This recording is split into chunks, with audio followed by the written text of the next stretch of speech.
Okay, can you hear us now?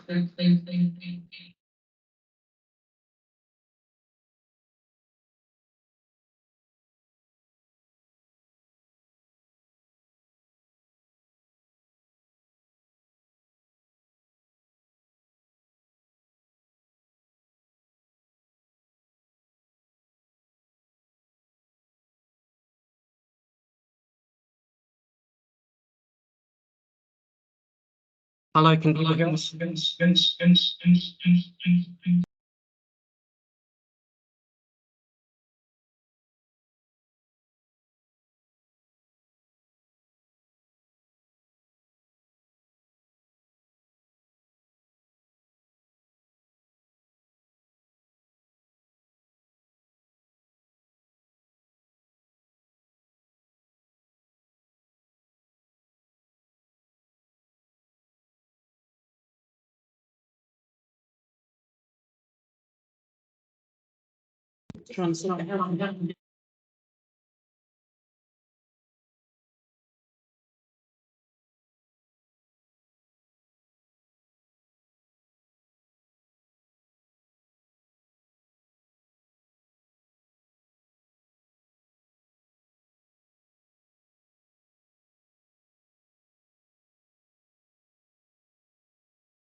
You can hear me.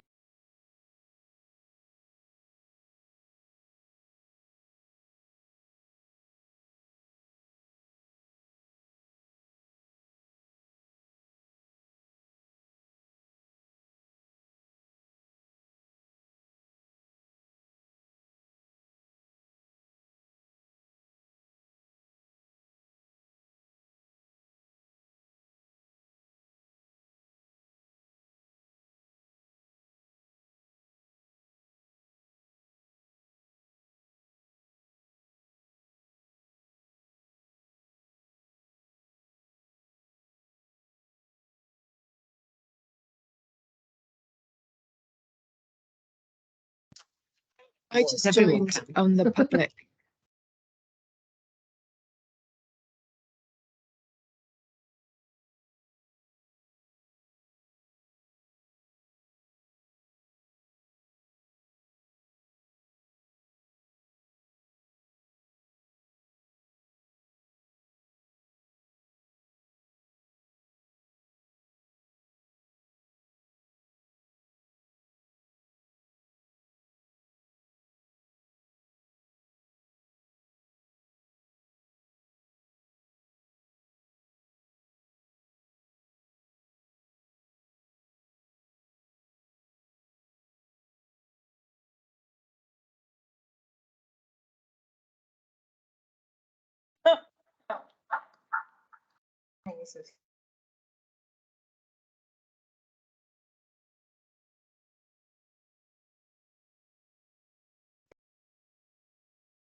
He's mine. Hello, can you hear us? That's someone else's laptop. Oh.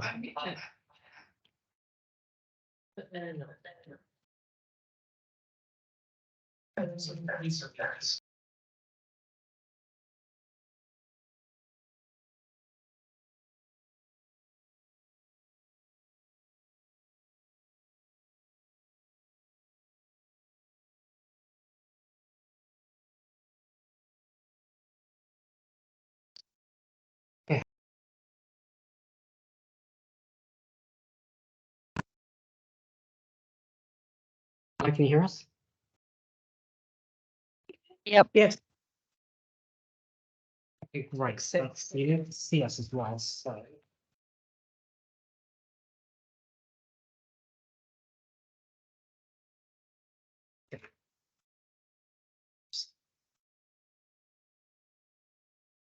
can join by our screen, can't you?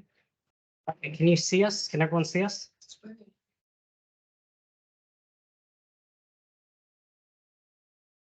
Hello? Yes, we can see you. Thank you. Right. Okay.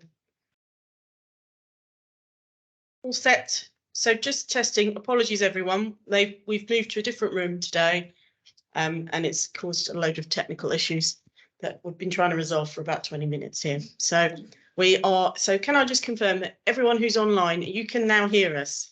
Just wave at me. Yes, brilliant. Okay, thank you. All right. Well, welcome. Thanks for all being here. And I'm just going to do the usual run through. This is Health and Wellbeing Board, and I am the chair, Councillor Lucia Das Neves, and I welcome you to this meeting. And please note that the meeting is being recorded for live and subsequent broadcast via the council's internet site. So we obviously have everyone here. So welcome, thank you. Lots online, quite a few people in the room, as you can see. Most people have got a laptop, so you'll be able to see their faces at one point or another. I know that there are some apologies for absence from the lateness from Councillor Carter. Yes, and we've also got apologies from Anne Graham and Richard Cornell. Thank you. Thanks very much. Are there any items of urgent business? No items reported. Thank you. And any declarations of interest anyone would like to make? No. Thank you. Any questions, deputations or petitions now today? None received. No. Okay, thank you. Can we move then straight to the minutes of the previous meeting? Does anyone have any comments, anything they'd like to correct, or any concern they'd like to raise? Now, can we then accept them as agreed then? Thank you. Okay, so straight on to item 8. Really pleased to have this item to be focusing on adult mental health. And thanks for everyone preparing for this session. You all know that this is a personal priority of mine and a priority of the local authorities, and I know of the Borough Partnership and everybody else. So thank you. And so I'm just going to hand over straight to Gary and Rachel. And is Tim? It's actually Will is going to. Oh, okay. It's for a collective. Concerns. All right. Well, I'll just hand over to Will. Okay. So Thank we've got a variety of presenters. So I'm Will. I'm Director of Public Health. We had some slides. I don't know if you're able to share them, Sarah. So Yeah, I can. How I thought I'd kind of introduce this is we really want to come at this from a population health perspective.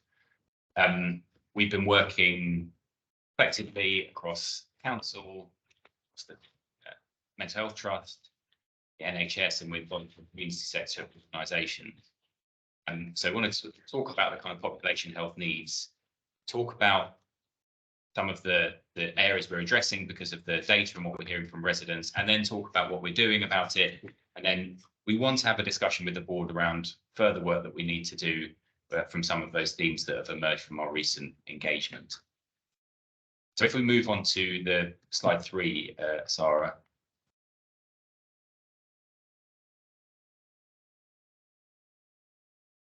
So do you want to just put it in presentation mode as well, if you can manage? I know it's difficult.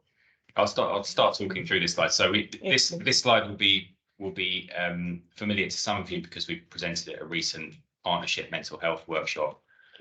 It describes some of the needs across our population and describes the really significant numbers who have mental health needs as we go up kind of rising levels of need. So one of the things that struck me when I was doing this work was the number of people who are diagnosed, and these people diagnosed on GP registers with depression, common mental health illness. But they're diagnosed, they're recognised. That's 24,000 people, so it's nearly 1 in 10 adults in Haringey. And numbers for depression and anxiety are much higher than that. And then right at the bottom, I think all of us and people we know have a need to safeguard and maintain our mental well-being. It's something that can fluctuate. And it's likely that all of us will have mental health challenges at some point in our lives. So we do need that population health approach that starts with prevention, tailored service level, and then really integrated, joined up services for those people with complex needs. The other thing to mention, just in Haringey, we do have a higher number of people with severe mental illness or a higher percentage than comparative. And I think Gary will probably cover the levels of need that we see just in our high-end, high needs mental health services. And then we have particular risk groups that we've highlighted here that most people will be familiar with, and particularly the diversity of our borough, discrimination and racism on mental health, and we'll cover some of the work we're doing in that area later in the presentation. The next couple of slides, they talk about some feedback that we've had from residents and from partners on some of the gaps and some of what's needed. So there's another slide following on from this, which is feedback from a partnership workshop, which is a really great event just held about 4 weeks ago, where we talked about really the strengths of our services. We do have quite a range of services across the borough and some capacity to provide support. It was recognised that we have a really committed workforce, and then I think Gary will probably talk about the improvements that we've made in the mental health inpatient facilities in St Anne's.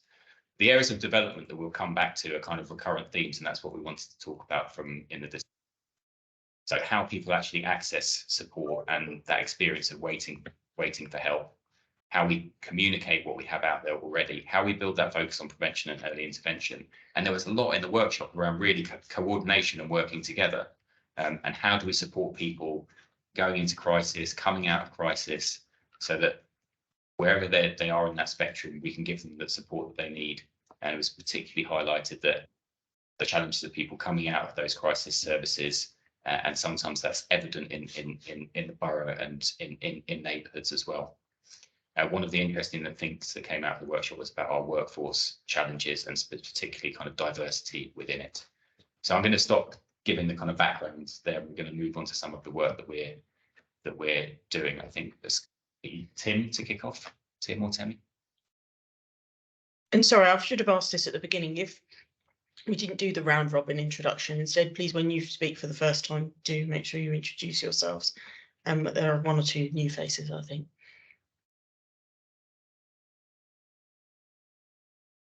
Tim? I'd say that one. Hi, Tim Miller, Joint Assistant Director of Commissioning. So this just gives an overview of those services that we've mapped them against slide Will had earlier, showing needs, just to try and give a sense of the scale of our service offering. So, Tim, sorry. Tim, I'm just going to stop you. You're coming in and out a little bit. I'm not sure if it's. Yeah, it's apologies. I keep going if there's issues, but one of my colleagues could take it. Yeah, I just wonder if you could turn your microphone up at home, Tim, or if there's any. Are you already on? Yeah. I've been having problems with it. It's on full volume, I'm afraid. So. Okay. Perhaps Temi could take it.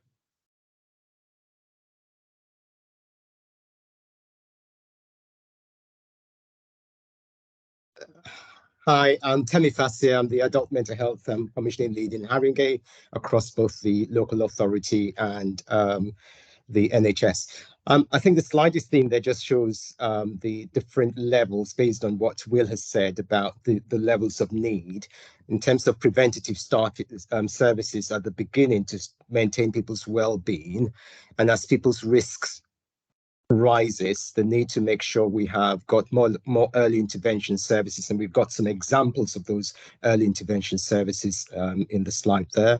And finally, for those people with very complex needs who might need secondary mental health services provided through the Mental Health Trust, the acute and crisis care services, as well as the community-based services that are integrating social care workforce alongside a number of VCS services that are integrated and are embedded within our mental health trust and locality-based services. Sarah, do you mind going on to the next slide? I think this slide is for Gary. Gary, is that for you? It certainly is. Thank you very Good. much, Gary. All right. Yeah, Gary Passaway, Managing Director for the Haringey Division at BEH. Just before we do go on to that next slide, can everybody hear me online? Okay. Yep. Yep. Great. So just before we move on to that, I just want to touch on a couple of the points that Will mentioned earlier. In terms of the previous slide, the acute and crisis care, just wanted to absolutely affirm to the forum here, to the group here today, that Blossom Court, which has been open now for over 2 years, almost 2.5 years, time really does fly. It's absolutely been a wonderful development in terms of what the inpatient offer looks like for service users in Haringey.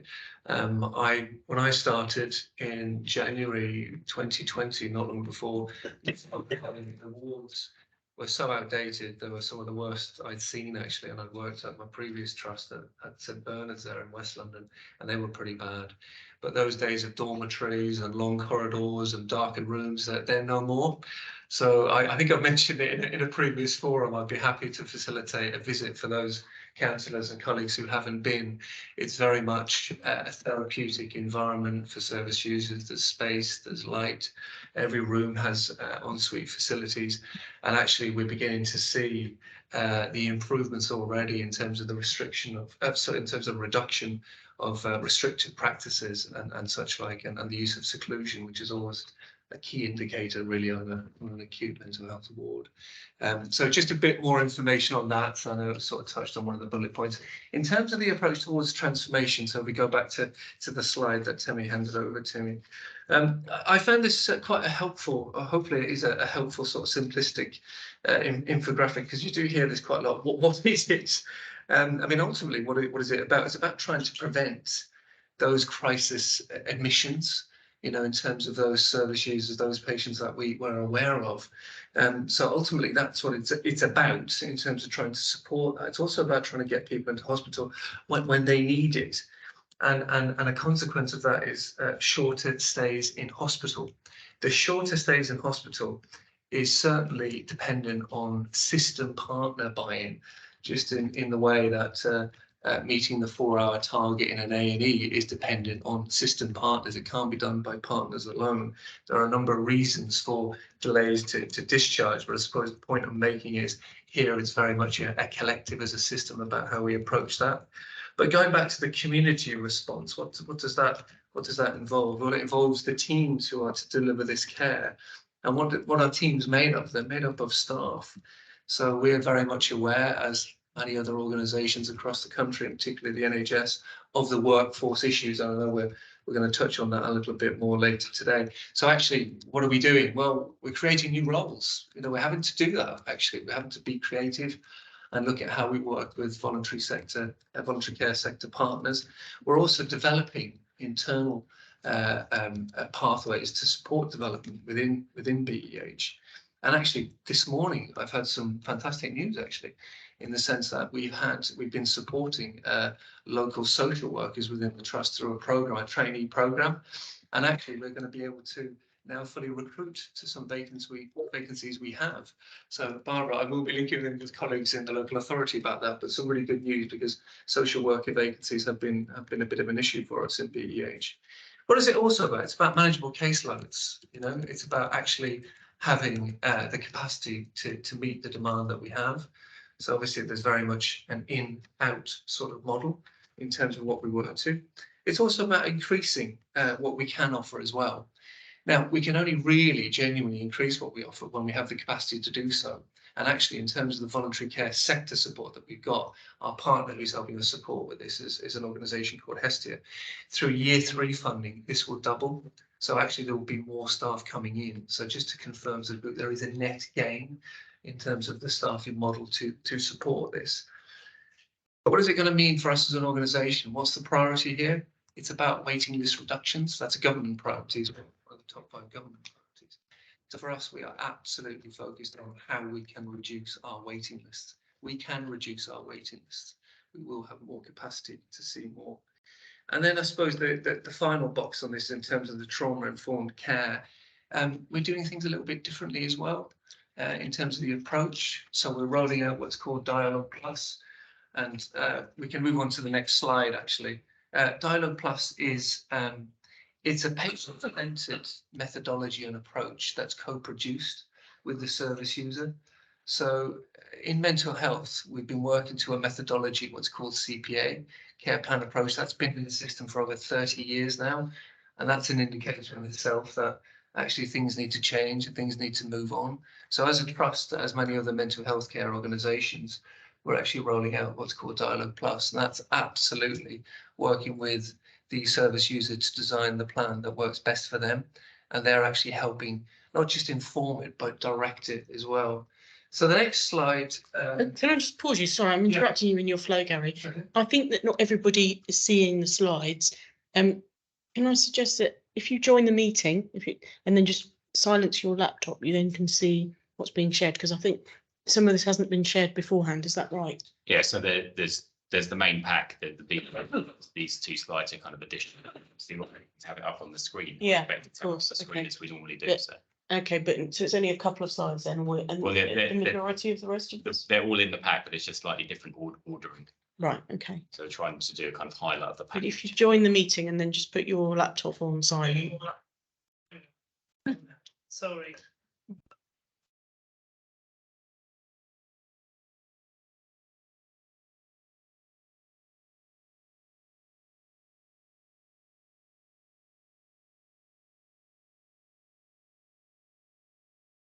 Are we managing? Okay. It's just joining. So sorry, sorry, it's just I'm conscious people can't see, and therefore it impedes their ability to Sure, I didn't understand. No, it's okay. All right. Carry on, Gary. Everybody see the principles of an NCL community transform model? Is that on the screen? Okay, For a reason, catch the Brabazon. I can. Just carry on. I'll tell you what, no, Just if I do carry on, that, Gary. if I It do doesn't that, matter. it's okay, It's I've got a paper. Honestly, it's fine, don't worry. If you can't see it, I've just done that. Okay, so I'll carry on if I may, because I'm just gonna. Yes, please do. wrap up. Yeah, absolutely. So the colleagues are going to come in. I'm going to hand over. But basically, what you can see is the holistic plan, I guess, in terms of the patient, the service user, as more commonly used in mental health, at the heart. But what you also see, there's a lot of things involved here, you know, and I suppose it's encouraging to make it as less complicated as possible. And I think sometimes organizations, through different processes and pathways, it's not always as straightforward. But you know, what's it going to look like? Well, I'm just going to focus on a couple of things. So first of all, you know, integration. Any major change like this that can support things with a community focus, we all have to work together. That's an obvious objective. And I feel as though what we're doing with the focus on workforce and joined up pathways, and I'll come back to prevention in a minute, we're making pretty decent inroads. And I wasn't at the event, the workshop that Will mentioned earlier. I was gutted to miss that. I was on annual leave, but actually that was a coming together in terms of a process mapping, if you like, in terms of what the offer is, but also quite importantly, what that offer looks like and who delivers it. Because I think there's something that struck me from looking at the summary is that there's so much out there. And I always joke within the organization where I am that say that's every other week I come across a network or a forum or a platform or some kind of support that I probably wasn't aware of before, or at least didn't have a full understanding of what it did or what it delivered. So it's absolutely linking all that in together, because as a secondary mental health care provider, and I suppose with my provider hat on, sometimes as a provider, you see what's in front of you. You know, you deal with the patients you're being dealt with, whether that's in A&E or whether it's in an acute ward or whatever. But actually, we need to go further back. And I'm going to segue into the next slide that I think Temi may talk to. That would be the next. That would be the next. Would be the next. Yeah. But before I do segue into that, the point I'm going to make is actually going back before that as part of a prevention strategy. I think this is the ideal forum where we have, and Tim will be aware, we touched on it at the Live Well board earlier in the week in terms of what a prevention strategy looks like, a crisis prevention as a system model looks like, because it needs to be a joined up approach. It can't all be provider led. And by that, I mean investment in social capital, in terms of what's happening within the community, what those offers are, and bringing it together. So that's something that I'm going to sort of work with colleagues about how we bring that together, how we develop it more, and how we can make it work. Because for me as a provider, I can see that that is a big focus for us. Because obviously things that happen or don't happen within the community, within society, can have a direct impact on our population. Having said all that, we do some great stuff, and we focused on absolutely utilising some of the inequalities funds that have come down, and certainly my organisation and working with system partners, we've done some great things. And at this point, I'm going to segue into Lynette. Lynette, can I hand over to you to work with Mind on a lot of things? Thank you.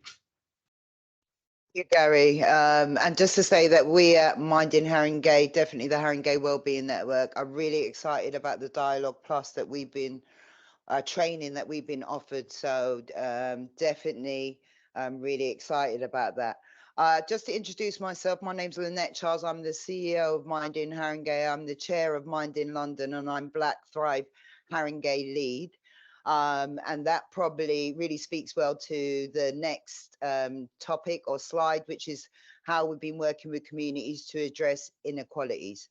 So at the outset of COVID-19 pandemic, I'm sure we're all aware from some of the ways that we saw the pandemic affect parts of our community.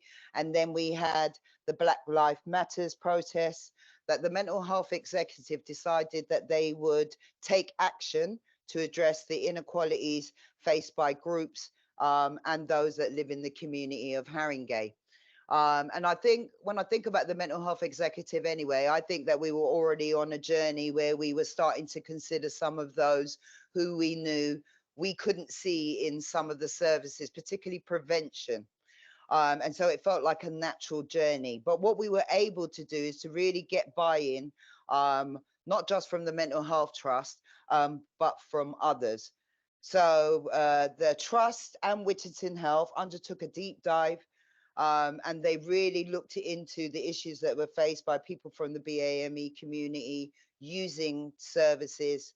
So things like access, what was the feedback, what were the numbers, who was being affected maybe by crisis, how were they getting into the services that we had. Officers hosted workshops to review the findings from the deep dive so we could make sense of what we were learning, any insights, and we also looked at the JSNA and the Advanced Mental Health Equality Reviews, which had already been previously done. We also held, and when I say we, I just want to say it might not have been me, but as an executive, different people had actions they took away. So we held listening sessions with the Somali community, the Turkish and Kurdish community, the Afro-Caribbean community, the Polish and Eastern European communities. And I think we would all agree that these are a lot of the communities that were identified as experiencing adverse impact of both the pandemic and the inequalities that were already in our borough. We set up the BAME Mental Health Equality Group to develop an action plan to respond to the issues raised, so that we could actually measure what we were achieving and the impact of some of the initiatives. And a lot of that came out of those conversations with the community. Tottenham Talking, I think kind of came out during that period. Not that they weren't around before, but there was a definite focus on community-based peer-led activity program. So if any of you are, not familiar with Tottenham Talking, a great resource. I'm sure they would have welcomed a visit from people from the Health and Wellbeing Board. And they partner with Bridge Renewal Trust, which is voluntary sector lead. and have really gone about making activities that we have definitely at Mind in Haringey and the Haringey Wellbeing Network regularly refer people there and get brilliant feedback about their holistic approach to supporting and treating mental health. And at the end of the slide, you've also got an example of another project that ourself at Mind, Bridge Renewal Trust, and Tottenham Talking are involved in. There, it might not actually have the up-to-date information. The project's called the Mental Wellbeing Programme, and we have actually been working with the Turkish and Kurdish community. We work with the Afro-Caribbean, these are all grassroots organisations. The Polish and Eastern European, homeless and refugee and migrants. And what we've done is we have supported and trained up those grassroots organisations, all 5 of them. They went back to their community and asked what kind of well-being activities that they should provide and groups. And over the last year, they have really achieved change, really raised awareness in their communities, really started to understand what the issues are. And we've really learned a lot as well about the Turkish and Kurdish community, who talk a lot about stigma, which kind of feels like where the Afro-Caribbean community might have been 10 years ago, the Turkish community are there. So the other lovely thing, because those groups come together, is that they share the learning and they start to realize that what they're experiencing in their respective communities is also felt in the other communities. This is a lot of the information that we had to look at. Some of this is a summary of it. So this is us looking at the figures and then working out how we can reduce the racial disparities in the experiences of mental health and mental health services. So we are probably all aware that often those from our diverse or BAME communities actually have higher levels of severe mental illness. So here we're learning that 2 times more likely if you belong to that community, to have a risk of obesity and diabetes. So it's not just mental health, it's the interaction or impact between mental health and physical health. And that you're 3 times at risk of hypertension than the general population. But actually, I want to look at the other side of that slide. And just to kind of reinforce why we're looking at race equity and race equality. If you are from the Black or minoritized ethnic group, you are more likely to experience poorer access to health and care services resulting from stigma, and often that's self-stigma. So often the person feels or is concerned and fearful, number one, of what the diagnosis might be, and then what their fellow community members might feel towards them. We also know that that group is digitally excluded. The pandemic definitely shone a light when we made a lot of assumptions about how everybody was going to get support and information via digital. And then we realized that a large proportion of our community in Haringey didn't have access to the information and the support that we were busily going about providing. And we also know that there is limited services in their same language. Lovely to know now that some of these community groups, the reason that is so powerful working with grassroots organizations is that happens naturally because they speak that community language, they can provide the groups in that community language, etc. We also know that if you are a Black male and you live in Haringey, that you are 4 times more likely to be sectioned under the Mental Health Act compared to people of a white British background living right next door to you in this borough. And actually that speaks of a lot of the work that myself and Christina Andrews and others in this meeting today have been undertaking, both under the work of the Race Equity Group and the Coordinating and Addressing Racism Group. So we've been working very closely with the police to look at the numbers of the police's use of section 136 and 135. And we've gone about doing training and we're still on that journey with the police. But really early indications and I probably need to come to another meeting with some evidence, is that I met with Paula from the police probably about 2 weeks ago. And what we've been looking at is what is the impact of the training that we just did with the police over the last 6 months, because we trained 190 police officers in Haringey and Enfield. Well, she says that actually what they can see in their figures for section 136 is the actual reduction. They think that that is 2 reasons. Number one, the police themselves are looking at the use of that power. So from up top, they are being told to really think about the use of that. And she also said that just that training and them understanding that there are other resources, that they don't always have to utilize those powers, she can actually see a reduction. What we want to see is if the reduction in our figures in Haringey can be sustained, and why have we been able to make that reduction. So we'll really be excited if I can come and show the Health and Wellbeing Board and other forums.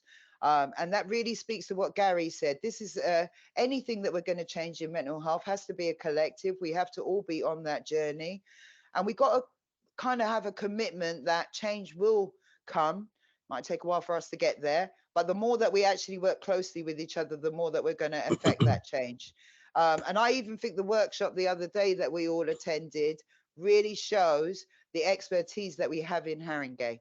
I think it's just a lot about us understanding how we can work together to make these improvements for our community who are really impacted by the cost of living crisis at the moment. And so we should definitely expect an increase in those seeking help from mental health services.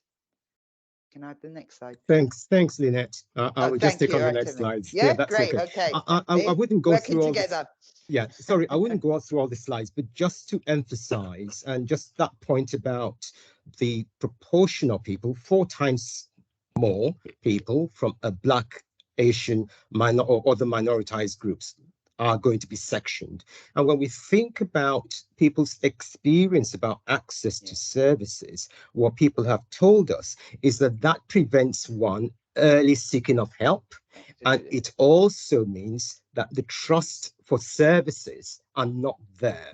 So we have this thing about young Black men who form a majority of the proportion of patients on our inpatient wards. And it's about how do we make sure that we put in place services that people could trust, and what people tell us they could trust, are those services run by small community groups with a workforce that is reflective and empathetic to them.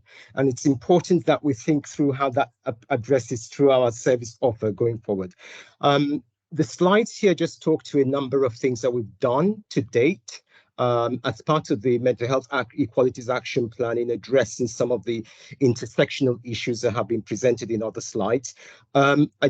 Again, I won't go through that, but I just want to emphasize in the next section the funding that has gone into the voluntary community sector and grassroots organizations through the NHS Inequalities Fund, the Healthy Neighborhood Funds, and the NHS charities. Some of those things to say are coming to an end, but good news, I know the Somali Mental Health project is now being funded for a further year.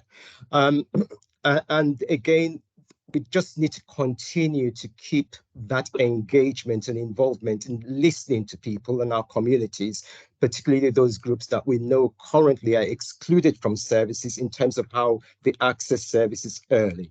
And I'll stop there. And Lynette, I don't know if you want to take the other bits about people's feedback.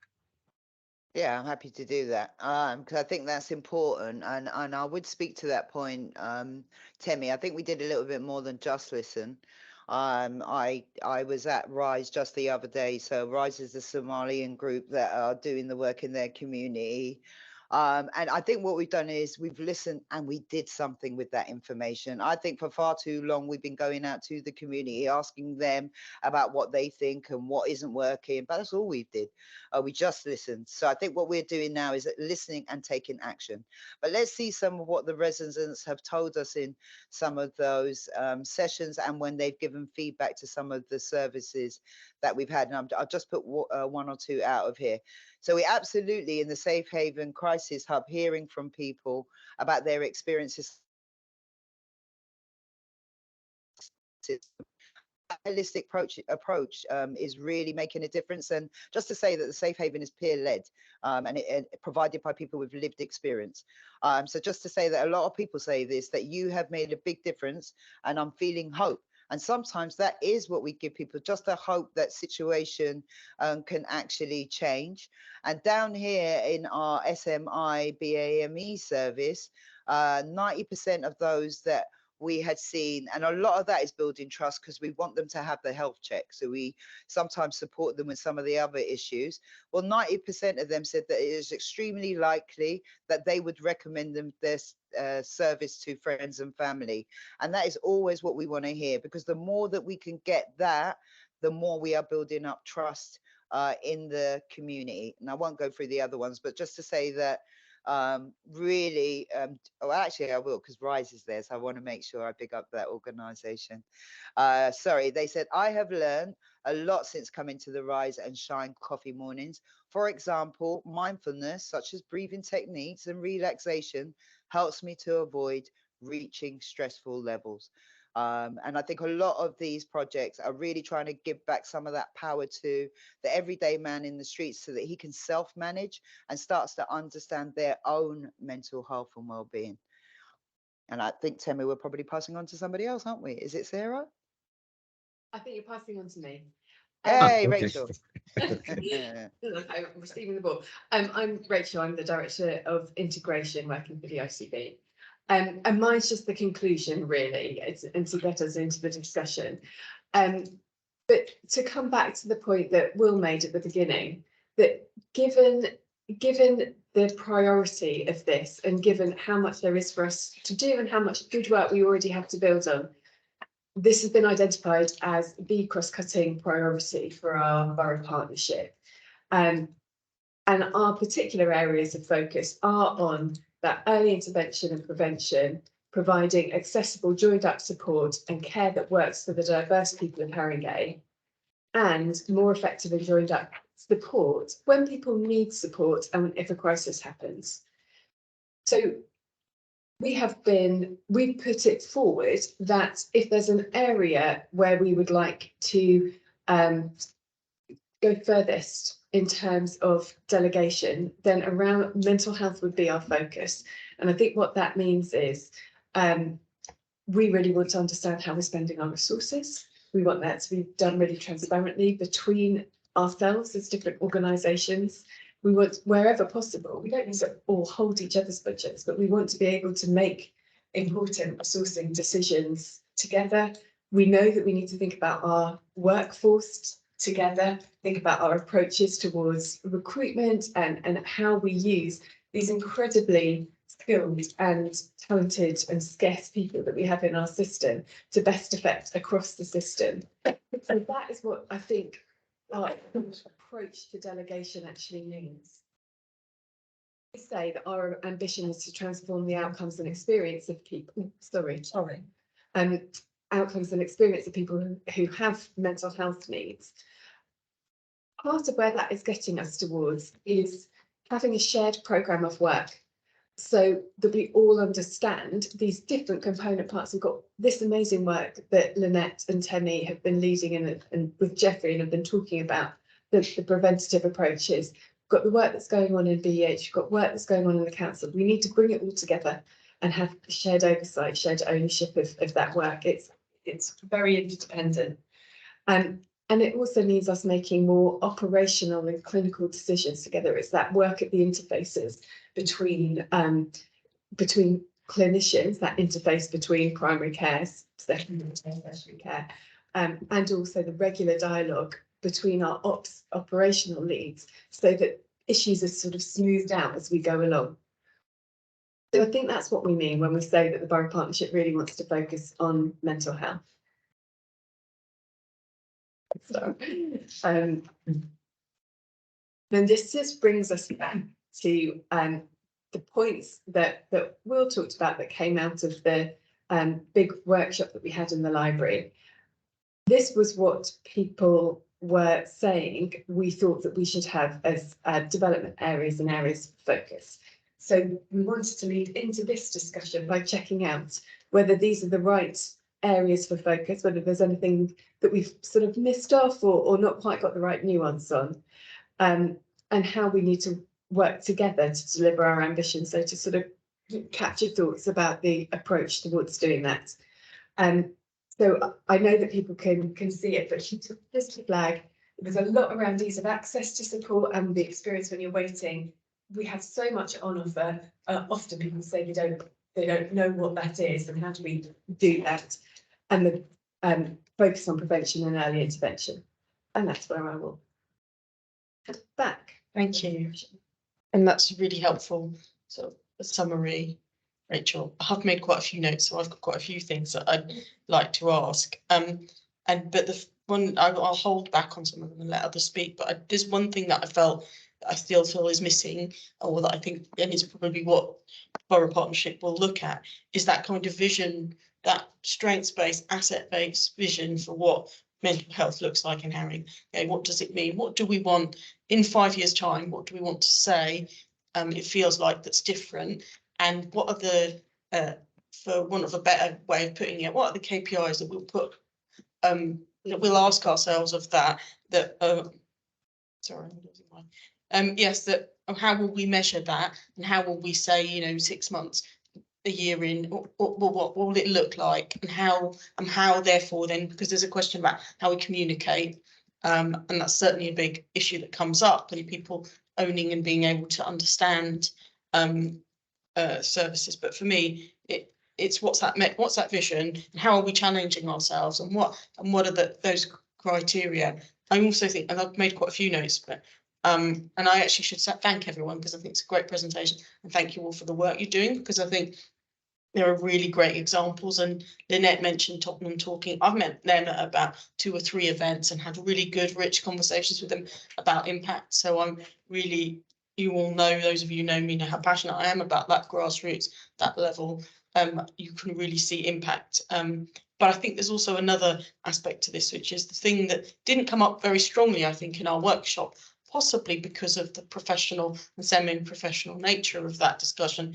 But everywhere else I go, people talk to me about waiting lists. They talk about the time. And so we've talked about ease of access. And in a way, I'm reading between the lines, we're talking about managing people waiting. But I think we just need to be really honest about what that means, being on a waiting list when you're in high need and you wait for a long time for intervention, and what that means for you.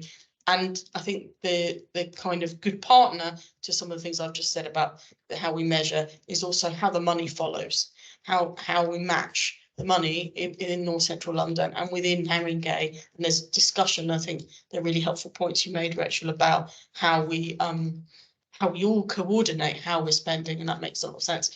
But really, it's also how do we draw down the right amount of money to meet that need, and how do we have honest conversations about waiting lists and the impact, So I leave my comments there and bring others in. I don't know if anyone wants to comment on the things I've said so far. No. Sharon?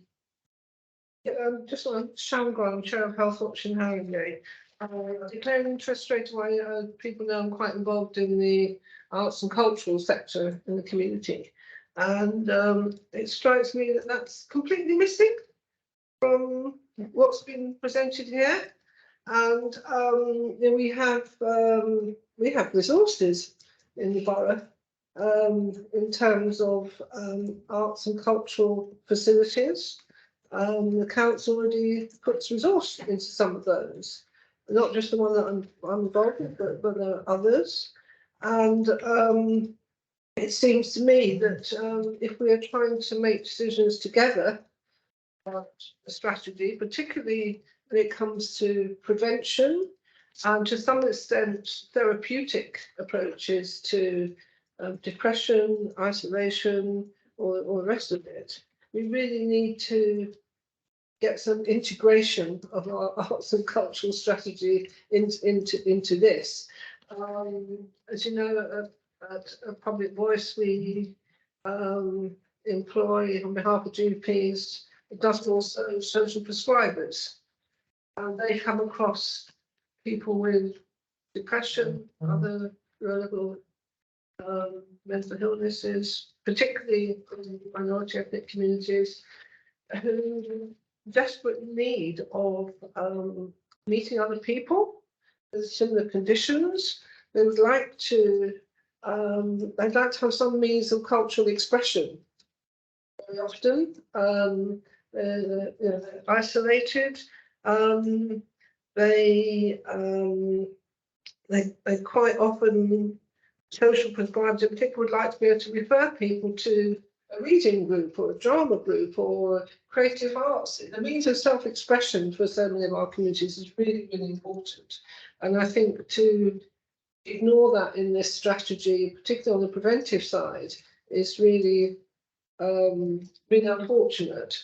So I think we probably need to improve the capacity of our arts and cultural sector locally to engage with this.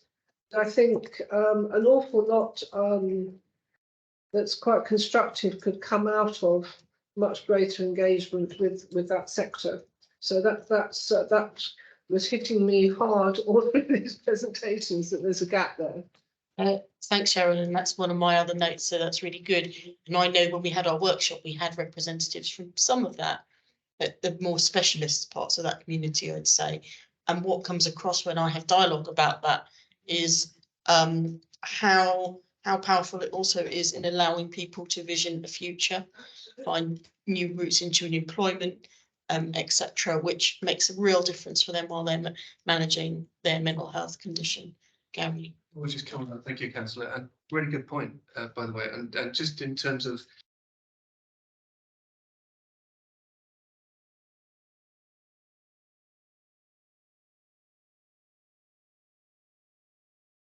I think you might have turned off the microphone. Can't hear you.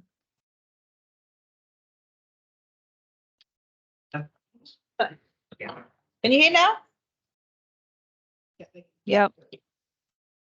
just saying that, just a second. So some of the work as an example, you know, on the inpatient wards, of it being a therapeutic intervention, not just a hobby or a pastime, and how it can actually inform recovery, actually, in terms of interest. And just to feed back to the group, some of you will be aware of the MAT Centre on the High Street, and myself and a few colleagues went there. We're investing several £100 in literature, in particular BAME literature, Black history literature. That's going to come towards, going to be really educational, and we've got absolutely we're treating this as a big priority. But also, I think as well, and I can see Lynette's hand raised as well. There is, you know, there is artistic groups as part of the offer, because I'm very much aware that Tottenham Talking provider. I actually sat in on an art group session one day in terms of an art program, and some of it was really helpful. And there was a dozen people in there, so you know, there are stuff. But again, it's more to be part of the but into the strategy. Yeah, it starts, and there's stuff out, but it builds what we're saying, that there's stuff out there as well that we just need to plug into. But I also think, if I'm reading what you're saying, right, Sharon, as well, is that we have existing arts organisations that maybe we could make more use of and work closely with, and we could be helping to support people, because there are specialised skills as well that you need, but that maximises that resource that's already there. But and I think it's a different kind of offer, isn't it? It's a different space that's already there. It's about how they enable them. The evidence of the effectiveness is well rehearsed. There's huge literature on it, and a lot of it could grow from the work that Lynette and others are doing in the community, but it needs to be recognised as an important contribution and grown. And I think our local capacity to grow this work in our art sector is not at the moment there, but it could be if this is recognised as a significant contribution going forward. And I think that also connects to one of my other notes that I'd made, which was around that.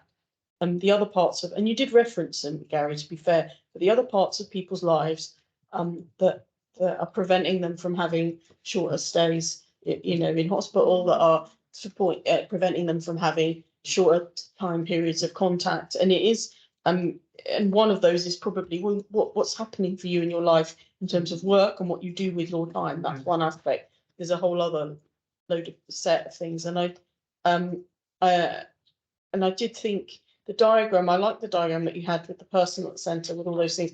But what was missing for me in that diagram was how all those bits visual, how they connect. Yeah, you know, how they connect together, because you want housing talking to health, talking to whoever else on that spiral, don't you know?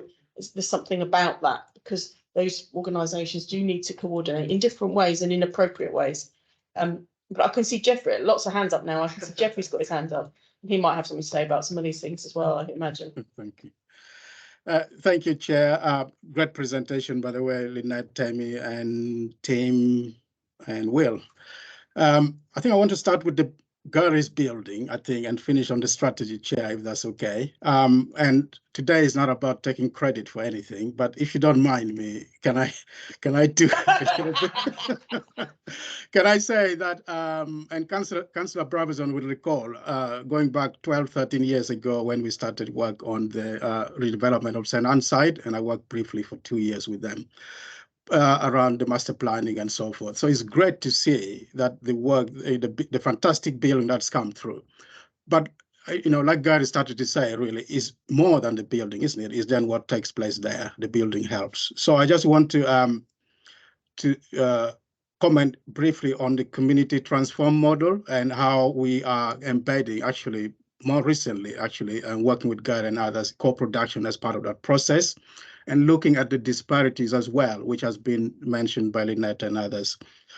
In particular, I think the severe mental illness. So there's a bit about the strategy really needs to include what we've been called assets or whatever. You know, that can be the peer-led approaches that we're talking about here. That could be the VCS working with the grassroots organization. But ultimately, for example, some of the question we're asking, Chair, is, for example, you know, if you have serious mental illness, who would you rather talk to and who do you talk to, and what would encourage you to engage with some of the other services that are there? So trying to hear from all of these groups what that is. Now we are kind of 4-5 weeks into that process of a 9-month activity, and it would be really interesting, Guy, I think, to bring some of those learning here in terms of how we inform that process. So just to conclude, I think we need to make sure that what we're trying to do does, you know, as the voices and uses all of the assets that we have, not least what Sharon was saying there, I think, but also more in the community as well. Thank you. Thanks, Jeffrey. Lynette. Yeah, just really wanted to support what Sharon is saying, in that we need to, really understand that arts and culture and other activities actually really do improve people's mental well-being. I think, Sharon, that the strategy doesn't give all the detail, because I'd like to think here at Mind in Haringey and with our grassroots organisations that we're working with, we absolutely know the value of that. At the moment, I've had to close my door because we have a Singing for Joy group every week here. And we often ask our service users what they would like. So we know that things like singing and art, etc., really improve people's mental health. There are some assets in the building, so we really would be good that we could utilize those to bring that celebrating culture. Because I think when we think about young Black men in the borough, and we've already heard how they are affected by the systematic racism that still exists in the system, that it's really good if we can encourage them and utilize culture and art for them to express themselves. And just speaking about that, Sharon, I had a meeting with Bernie Grant I think it could have been yesterday, because we'd really like to do some of that work in that respected space. But again, it's about resources. So I don't think the strategy spells out everything, and maybe that's what's missing, is that to really spell out what something might look like under any one of those titles that we use. But good point, Sharon, there about the other things that we can be doing alongside the treatment of mental health. Thanks, Annette. And while I have this opportunity, I just wanted to emphasise, you know what I think already. I'm so pleased that Black Thrive has come to Haringey. I'm grateful for the work that you're all doing on that. I think it's really important. I think there's so much learning. You know what I think personally? I think there's so much learning within that, which actually applies to many of our minoritised and racialised communities. it's very powerful, I think. And we probably should think about how we have another an opportunity to present that work to everyone going forward. So maybe we'll make a note of that. Temi, I want to bring you in now. Yeah, thanks, Chair. I just wanted to focus on one of the points that you mentioned, which is about waiting times and waiting lists to enter services, because that's a particular area that we know in terms of ease of access and people's maintaining and recovering from mental ill health. And we know, and I'm going to talk more about the NHS talking therapy services, which was formerly called IAT. And we do know that, yes, people do get access into treatment for their first treatment, but there is a significant wait between once they enter treatment and when they get into their second episode of treatment. And a lot of that has to do with what's been mentioned earlier about workforce retention and recruitment remains a challenge across the NHS, and how we address that locally and how do we grow our workforce is very important. But just going back to the other point that Sharon mentioned about social prescribing, it's what happens while people wait. We know that people, if they do not get access to services on time, they drop out of treatment. And they drop out of treatments, and they become their ill health becomes much more acute. I was at a workshop last week, and it was a presentation from sports organizations thinking about how do we offer socially prescribed sports activity and other kind of activity that maintains people's wellness while they wait to go into treatment. I think there is something about being very honest that it might be very difficult to stop waiting lists, but we could reduce it. But we also need to be much more transparent about waiting times and offer people choice, socially prescribed choice, while people are waiting, so they have other alternatives, including a digital offer that might be appropriate to some members of our communities. But I just stopped there. I just thought it was an important point around waiting lists and waiting times. Thanks, Temi. And I do feel that vision, what our vision is, how we go out to the community to talk about it, will help us think a little bit about how we'll think about a deliver on how we recruit, especially in our local community. I think so. I just wanted to say one thing though, in response to that issue about waiting times. Some of you will be aware we did have a debate on mental health at full council on Monday, and one of the really important points that came up in that debate was what happens when you have trauma in your life and you need counselling and you cannot have it, and you are sent on CBT, which sometimes can be harmful, rather than actually helping you with that trauma. So I think that's why honesty is really important, and transparency, and a recognition though that there are certain treatments that are really important for helping people kind of move on, in essence, or continue to have a productive life. And to be really straightforward and upfront about what that access is in the borough, and look at how we can increase it.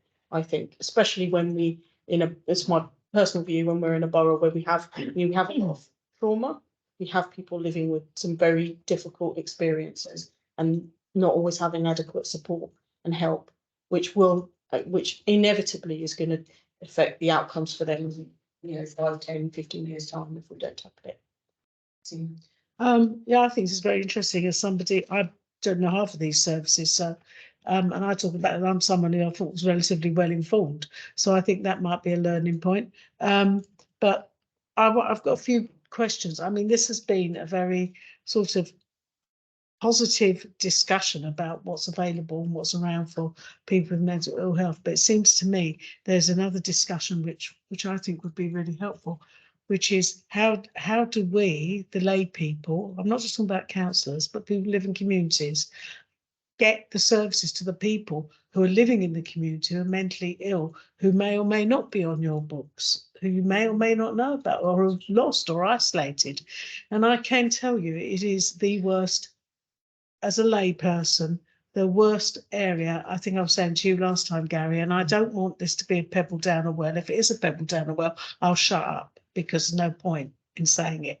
But for someone like me, getting case, and I only talk about it in the prison with casework, but also I live in Tottenham, And on Tottenham High Road, I will tell you, there are mentally ill people who walk up and down every single day, who make other people, they don't know what to do, and you don't know where to report it, what to do. I've seen a seriously mentally ill woman being intimidated by 2 other mentally ill people, demanding things from her that everybody, they'll know her, for example, wouldn't know where to start. I don't know where to start to report it. Do I go to social services? Do I go to you? And if it is you, where's the hotline? What's the number? So we've talked about all these great therapeutic services, but actually for an ordinary person walking up and down the high road, don't know where to begin. And I do think this discussion about how you navigate around, I know maybe a bee in my bonnet, but about all the different issues of rights and responsibilities and the capacity and all the rest of it is hugely difficult. And it's difficult for people to know where to start.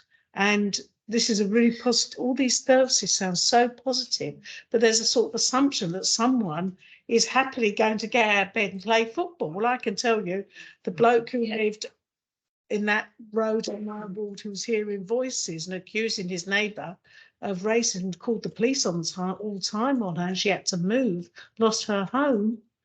That's not what's going on. You know, a year, you know, 3 years to get someone moved who was driving everybody crazy. It's not because you don't care, but what you're describing seems to me to be a sort of a world where everything is working. And I don't mean to be unkind, but I cannot tell how hard it is to get hold of Barnet Enfield Haringey mental health. And I tried a zillion times. So you tell us the routes, but and how ordinary people in the community would know, I have no idea. And it is not that this is not good stuff. It's just no one is on top of it. And I go back to Tottenham High Road. I could say to the council spending hundreds of thousands of pounds trying to regenerate it, and none of it will work, because what you see is all of this turbulence that deters people.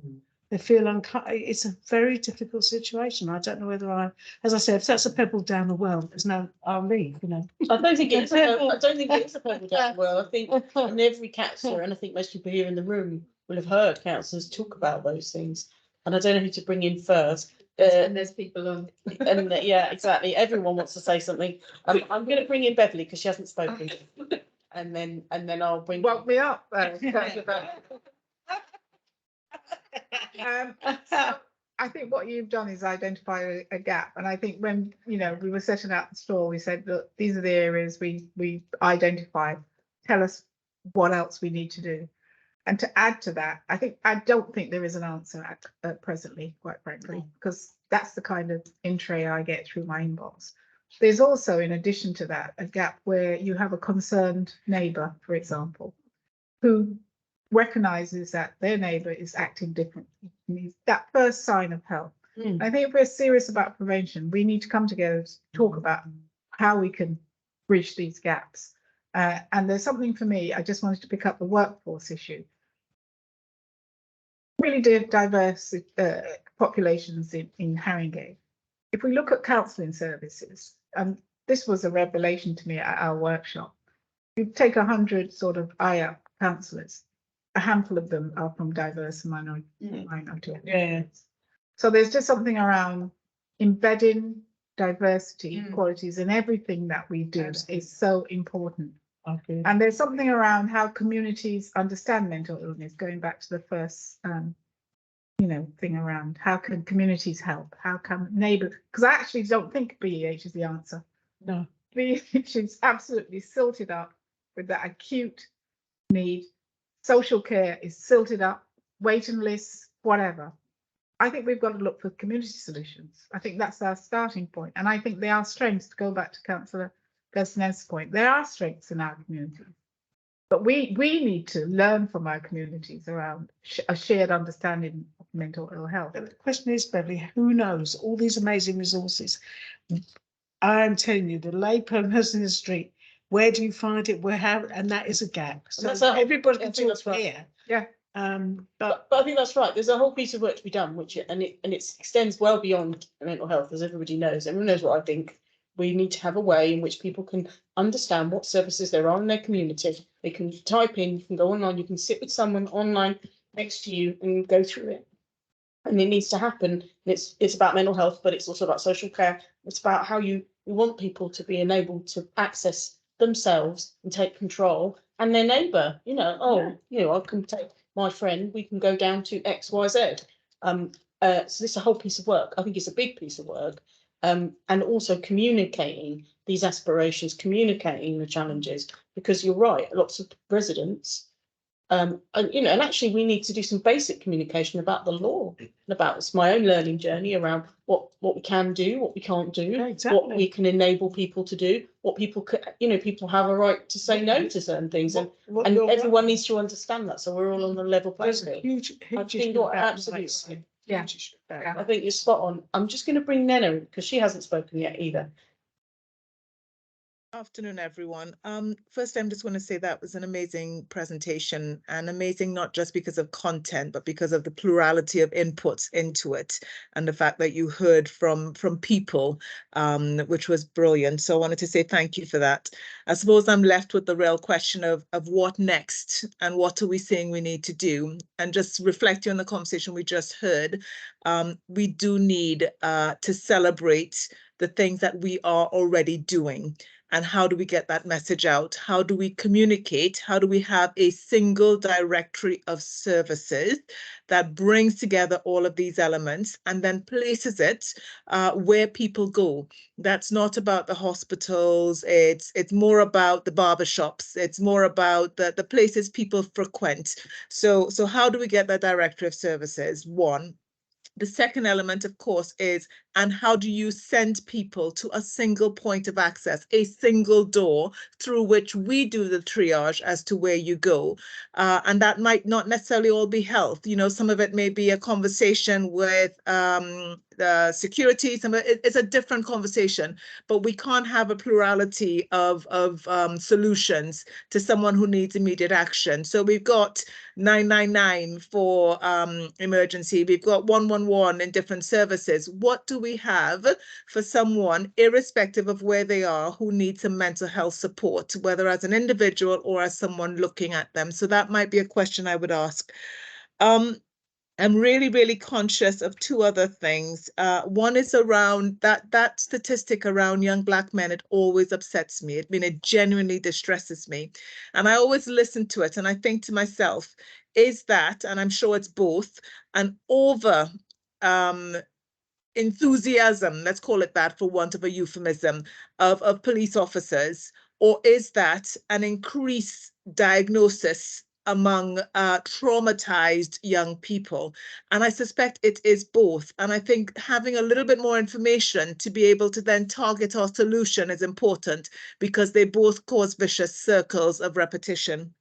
And then lastly, on the workforce point, and this is close to my heart at the minute, because I was listening to a conversation about sickle cell and psychologists. And psychologists in this realm are probably less visibly diverse than in many other workforce groups.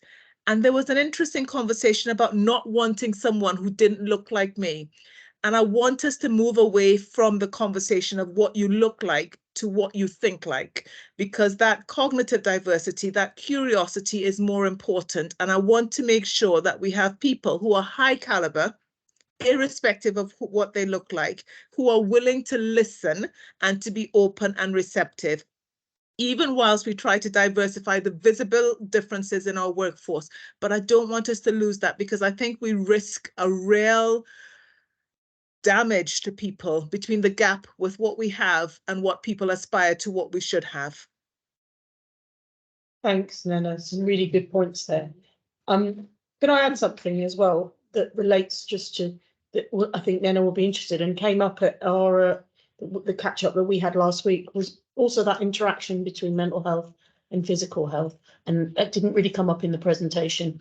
And Nana and I did just a brief conversation about, and I know North Mid is doing some work on this, but how we how when you have a physical condition, how that affects your mental well-being, or how there's an interplay between a physical condition that's taking place and an existing mental health condition as well. So I felt like there wasn't anything there on that.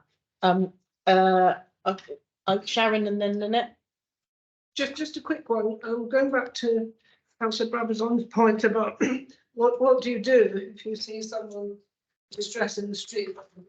This needs to tie in with the review of the council safeguarding policy, which is about to be launched. And as a preamble to that, our joint partnership board, including mental health service users, have said very clearly that we want community engagement in safeguarding to be a high priority in the 5-year review that's taking place. And in particular, the concerns are expressed about exactly what you're describing and what you do if there's a neighbour who seems to be behaving in an unusual way, or people in the street. And the answer to that has got to be getting clear information to the wider community and to the public about what the routes are to services. So that needs to be, we need to be working in conjunction with the Safeguarding Adults Board around these issues, and not to disconnect these two conversations, I think. Absolutely. Lynette. Darren, thank you very much for that, because definitely if we actually looked at some of those people on Tottenham High Road that definitely look like they've got mental health, they're probably also taking some of the drugs that are available in this borough as well. If you remember Will's slide about the amount of people in this borough that use crack and opiates, etc., and we know that people with serious mental illness do that. So that's that point. I absolutely agree, Sharon. We make lots of safeguarding referrals here. Often because people in the neighborhood or a mother or a father is actually concerned about their relative. We had a woman ring today about her relative who has serious mental illness. So we really do need to take the approach that these people are sometimes at risk and they're very vulnerable, and they're often exploited by other people in our community, particularly if it's very obvious that they have serious mental illness. So I think we could do more around safeguarding, and definitely safeguarding people who are vulnerable because of their mental health. But Councillor Brabham, I would say that in the Haringey Wellbeing Network, we try to do our best to inform the community. We have trained probably over the last 4 or 5 years over 1,500 people in Haringey to try and get them much more confident about mental health in general. And when they leave us with a wonderful resource about mental health, but they also leave with lots of crisis numbers and other support, so they feel well informed and that they can call us at any time at Mind in Haringey. So I think you're right. It's how do we get that message out there? I'm not sure about a directory, because again, where would we hold that directory? Would we be actually excluding the exact people in that directory that wouldn't have access if we put it on a website? I think there's something about physical copies of things people can hold on to when they need that information. And again, it's about a collective approach. I know that we've done a lot of training as well with counsellors. So to inform you, so that when people come to you about these issues, you also know what we would normally say at Mind in Haringey. I don't want us to forget connected communities, because actually they're doing so much work in the borough at the moment. And then often they will send people to us. So I do think there are the people out there that know where you can take people when they have serious mental illness. But I think Councillor Brabham, the ones that you are talking about, they are probably people that we've seen there for a number of years and we regularly see them. And that is about safeguarding, and all of us understanding that is our business if we see those vulnerable people in our community. So yeah, Sharon and Councillor Brabham totally support. We need to probably be doing more as a community. Absolutely, thank you, Lynette. I'm conscious of time, but I wanted to give this as our main item. So if anyone who hasn't spoken wants to say something, they just have a little think. And I just wanted to go back over a couple of things that I had in notes that that haven't come up in the discussion. One was on the slide on page 7. There was something about stepping down, but there wasn't step up and there wasn't moving between, and that came up strongly in the workshop. I think that's really important. And I think some of these community ones, the cases I know that I've seen are about that, or about the fact that someone has stepped down and now maybe it needs to step back up. So I'll bring you in on that one. I think also the transition from childhood to adulthood, mental health, and we're not talking about child mental health, it's holding over today. The transition feels really important, and I think we need to address that. I'm sure you are. And Councillor Bravison just made a note here around sort of perhaps an event at our workshop, an event for housing around the issues about mental health and helping housing providers. Obviously, we have the council, but we also have registered social landlords. Actually, some of our other private landlords as well are concerned and do care, and perhaps being able to enable them to understand what's available, how to access, etc. Can I So say you we have know. a landlord's forum? I mean, how many people living in HMOs who are mentally unwell? Probably a lot, because other boroughs place here. Yes. Anyway, we're a net importer. But RSLs, I mean, all these people, most of these people have homes. They're in the community. And all the ones that I've dealt with are all tenants of a housing association. And I never in the effort to try and deal with the housing association, you'll bear me out. I don't know whether you deal with them or mind, Lynette, whether you've dealt with the RSLs. It's like pulling teeth. And yet they have responsibility for their tenants. The people have secured tenancies. And I think some of those issues, and I might say, I said to Lucia, I think having an event with the RSLs, you have your presentation, this wealth of stuff going on, I couldn't do any harm, and maybe I'll wake them up a bit. I agree, and I think there's real challenges. I know that I had to intervene with a resident who was behaving in ways, was transgressing their tenancy, let's put it that way, but also clearly in parallel had a low, what we might term a low level mental health need. And I had to really intervene to prevent them from being taken to court. And there wasn't really an understanding, recognition, or a concern, I'll be honest, around that person, around what would happen when they were evicted. And I think Zena's also right. We are, quotes, a net importer. We do see people coming into the borough, and actually, I'm not sure who they're held by. To be honest, sometimes we don't know about them, so that's an area to explore as well. So worthy of, and I think picking that up. I'm going to close off this bit, but I'm going to say I think some visits would be a really good thing for Health and Wellbeing Board. I think it'll be a great offer. Maybe, but both on the health side, but some of the other projects too. So let's leave that as an action as well that we pick up as part of the process. Gary, I know you want to come in. So come in, you can have the last word. It's been a really good point about the step up. I think you should have been in there. I think the comment has gone out for some reason. In terms of the step up, yeah, I mean that's also key. And the idea behind that is really to avoid an admission to an acute mental health ward. You only really should be going there if you absolutely really need to go there. You know, if you're sectional or detained and not informal. But for that, we do need capacity to do that. So I suppose in the forum I'm at today, just prioritising the Canning Crescent project, because that is something that's going to make a difference. Yeah. Because we have felt that in terms of the system impact. And absolutely. I can see Dennis with us as well, because obviously it does impact on the flow within A&E in terms of getting them out. So yeah. Oh, and you know, everybody knows how I feel about Canning Crescent. It's very challenging. It's outside our hands. And it's an example of another frustration I have, which is how little we're talking about the cost of living, what's happening in our economy, and how that's affecting people who are providing services, and anyone who doesn't know knows there are delays there which are around the contractor, and they're very difficult things to navigate. And it's a daily pain for me, as you all know. That service has been due to open for a long time and is in my ward. So it is almost a daily pain actually for me, that we haven't managed to do that yet. And it's not for want of trying. And there are some people in a building right now furiously still, working on that. I know. Rachel, do you want to come in, and then we're going to move on? I just wanted to make I found this really helpful. I've got a lot of it. Like I'm not going to go through all the points I've taken away but just take it that we have.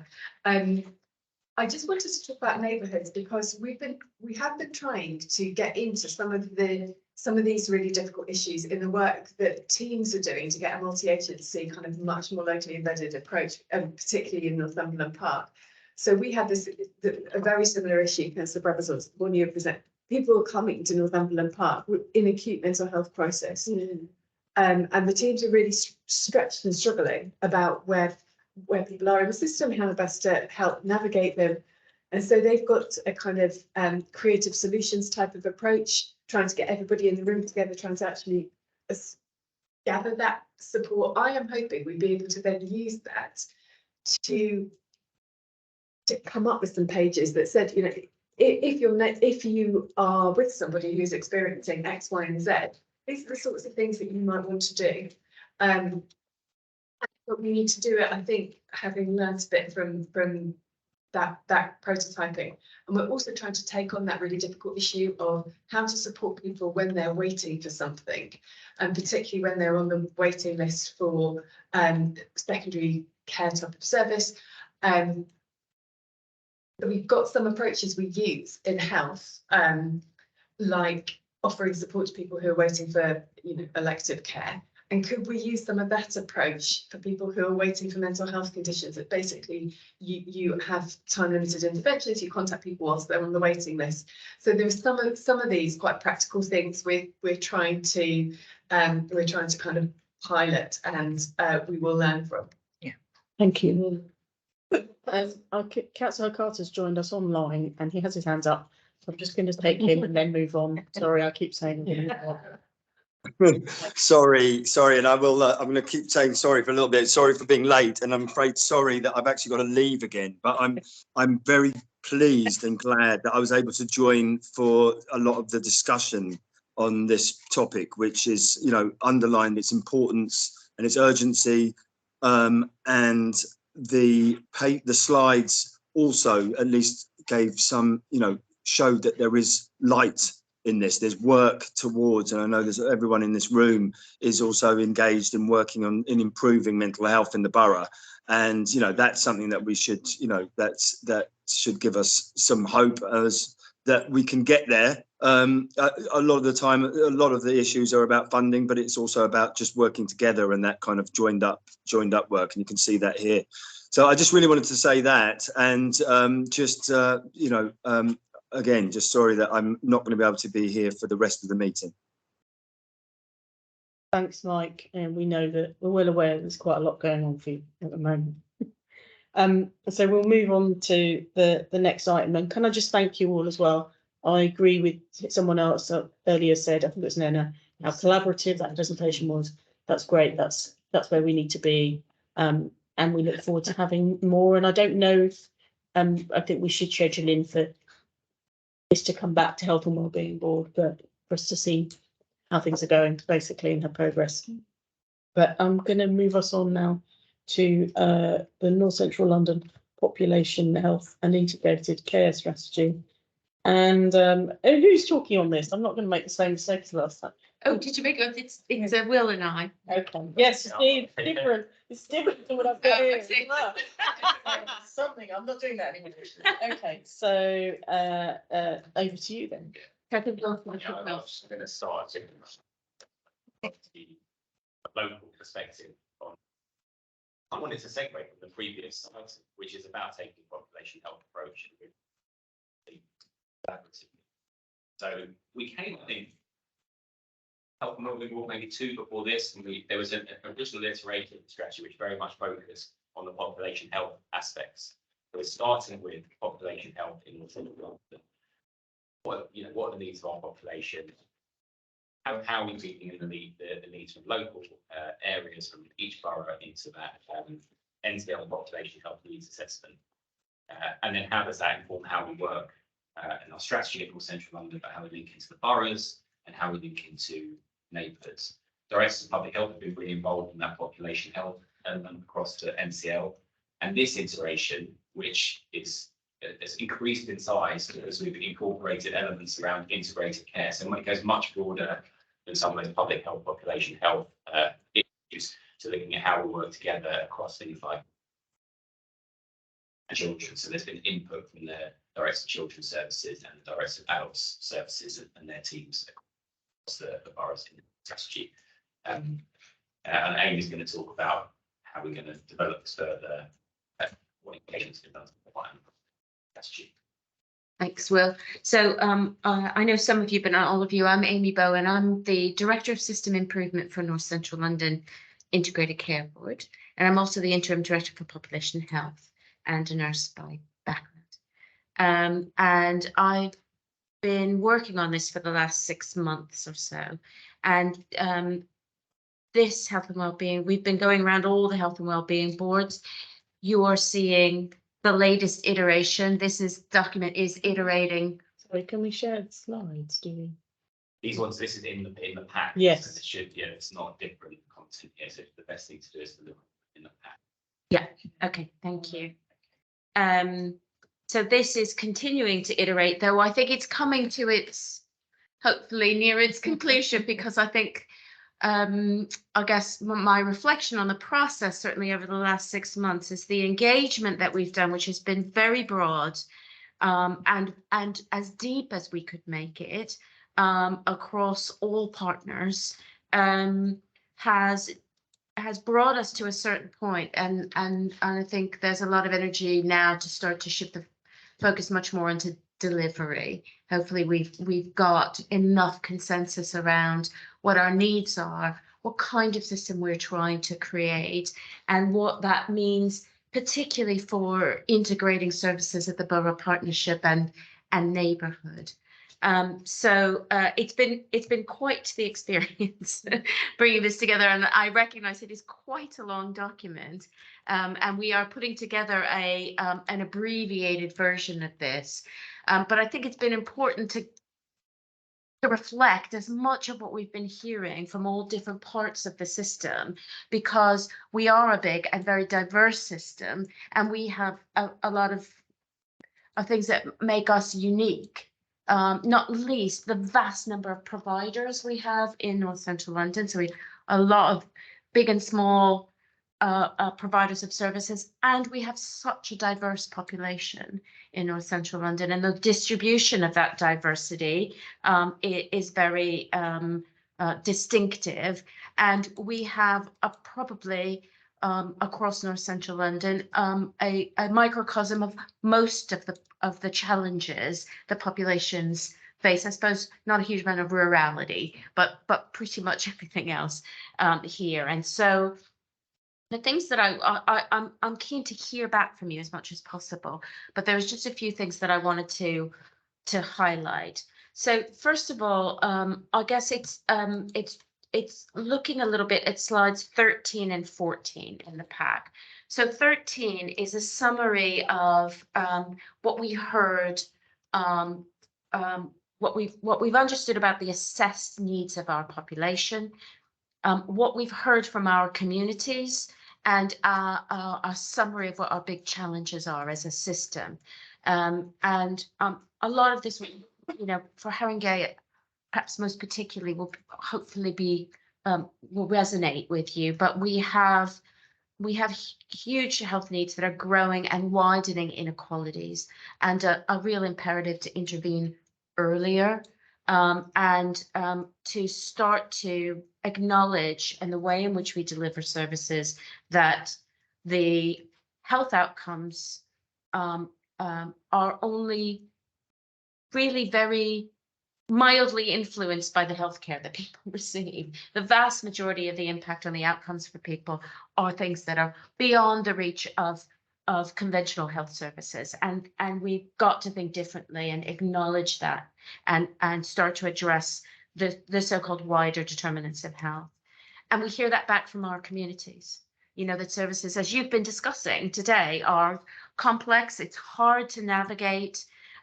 People often don't feel that their needs are being considered and responded to holistically. We tend to take a disease focus, and that's not what the lived experience for people is. They don't separate out those needs. They're all integrated in the way they live their life and what they experience in terms of being part of their community and engaging with services. And so we need an approach that recognizes those differences. But of course, we know we're under enormous strain as a system. Not only do we have a huge workforce crisis on our hands, and a huge financial constraint, which is worsening in the context of a huge cost of living crisis. But, and I think really importantly, our resources, what we have is not well aligned to the need of our population. So not only do we have less, but it's in the wrong place. So we've got some real work to do to start to move our resources around in a different way. Some of that needs to be reflected in where decision making and accountability sits. And you know, Rachel was making reference to the borough partnerships and how we begin to understand what kind of space to act is needed at the borough partnership, because I think we acknowledge that that's where change is going to happen most importantly, and that and being trained as a nurse, I can testify to this. You know, we work in a deficit system. We don't work in a strength system, and so we will not start to have that kind of enduring impact unless we change that really fundamental mindset. And for those of us who've been trained in a deficit model, it's a big shift so we don't underestimate what that means. And so that brings us, I guess, to slide 14, which tries to summarize, I think, where we are and where we need to get to. So we are a reactive and demand-driven collection of organizations with a lot of our resources caught up in urgent response and in treating conditions, not what has driven the onset or the accumulation of those conditions. And we have lots of services that do their bit of the pathway, but what that means is there's loads of handoffs. And well, that's I suppose the most optimistic way of putting it, because not all the handoffs don't always happen. And what that means is there's often gaps. And we have this illness and dependence orientation in a lot of the way care is delivered. And we need to shift to becoming not a collection of organizations, but a system that is focused on need and prioritizes prevention, early intervention, and proactive care, taking account of the whole person and wrapping care around people and around communities, and working to improve life chances and recognizing, as you've been discussing here, the fundamental importance and interdependence between people's physical and mental well-being. You can't kind of disaggregate from one another. This document has a set of I statements in it that we've worked hard to develop and have taken lots of places to get feedback and make sure that they represent the views of our communities. And one of the things we heard really strongly is that we need those I statements to reflect what it's like to engage with services when you aren't well, you know, what kind of challenge that is for people. And then we've tried in slide 17, we've got a set of outcomes, because we need to shift to focusing less on counting widgets of activity and more on the outcomes we're trying to achieve for our population. And in slide 18, a set of principles that describe the kind of system that we want to become. These words are easy to write down, but much harder to live.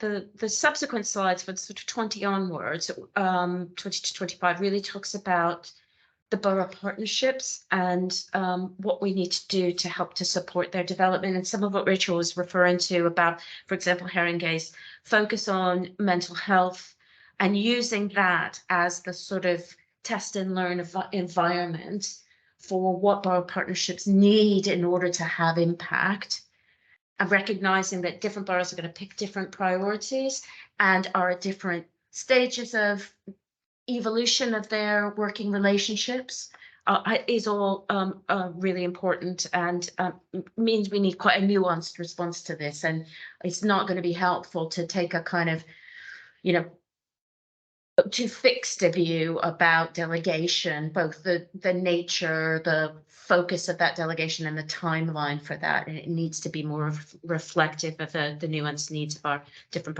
partnerships. But all of that needs to build on the good work that's already going on. So 26 onward talks about two really, I guess, really fundamentally important things. One of these kind of what we call the focused delivery areas, but these are really the kind of, if I can put it this way, broadly, the who, you know, who are our important communities that we need to be working with. And this is now an aggregation of the partnerships, comprehensive view of those communities. So across DASs, DCSs, the NHS, so that we have one set, because I think we've have been at a point over the last couple of months where we had several different sets that weren't kind of brought together into a single view. So I think we've got there in terms of, and the slides from 27 through to 33 sort of elaborate on that. And included in there are some sort of key cohorts of people with a shared diagnosis or risk of a diagnosis: heart health, lung health, cancer, mental health and well-being, and childhood immunizations as a kind of short list of big priorities. Still too long a list to do all at once, but getting to a more kind of refined view. So the big work for us to do now is to start to think how we sort of orient the system to help us deliver. And so we've identified in slide 35 5 big levers. There's some discussion about adding a sixth around one workforce. So the next iteration is probably likely to have a sixth one. But these are really important, I think, because these are the things that as a system we need to focus on to enable the localism that you've been discussing today to be able to achieve more.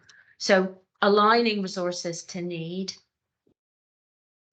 it's a huge undertaking, but we need to understand where that need is better and how historically where our spend has been, as opposed to where it may need to be to better reflect that need. To become a learning system where we both are evidence-based and evidence generating, so we know what is delivering value back to the system and where there's opportunities to scale and spread.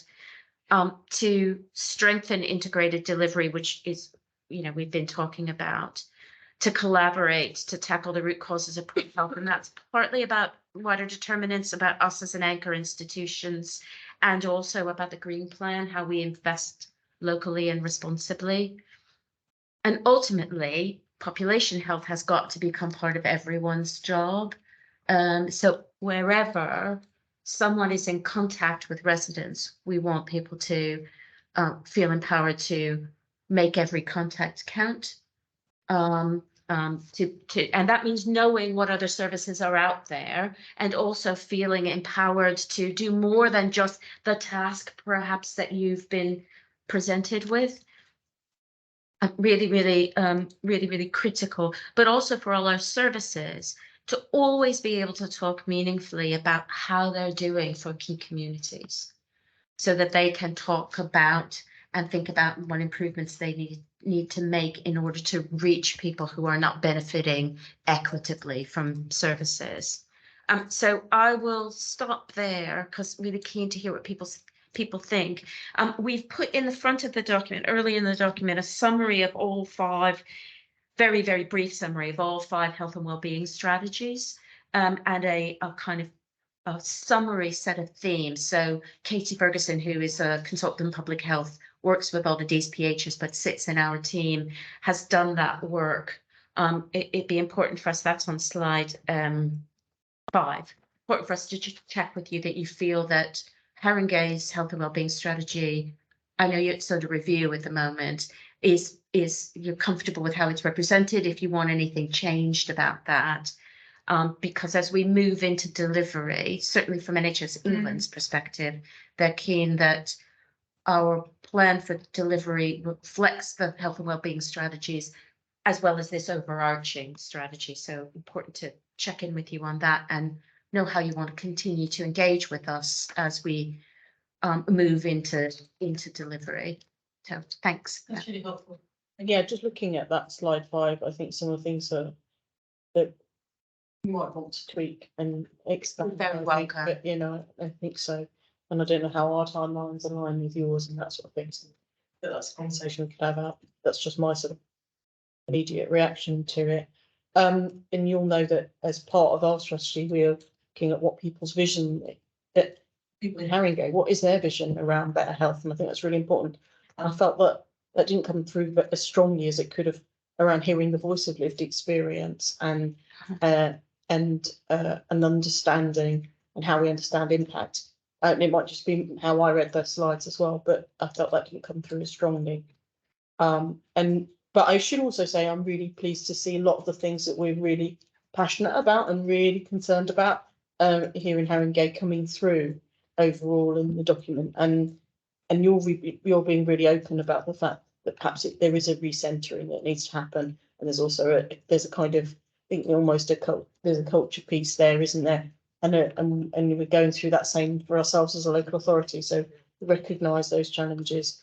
I made some notes just on from what I saw. Yeah. I thought were key important things.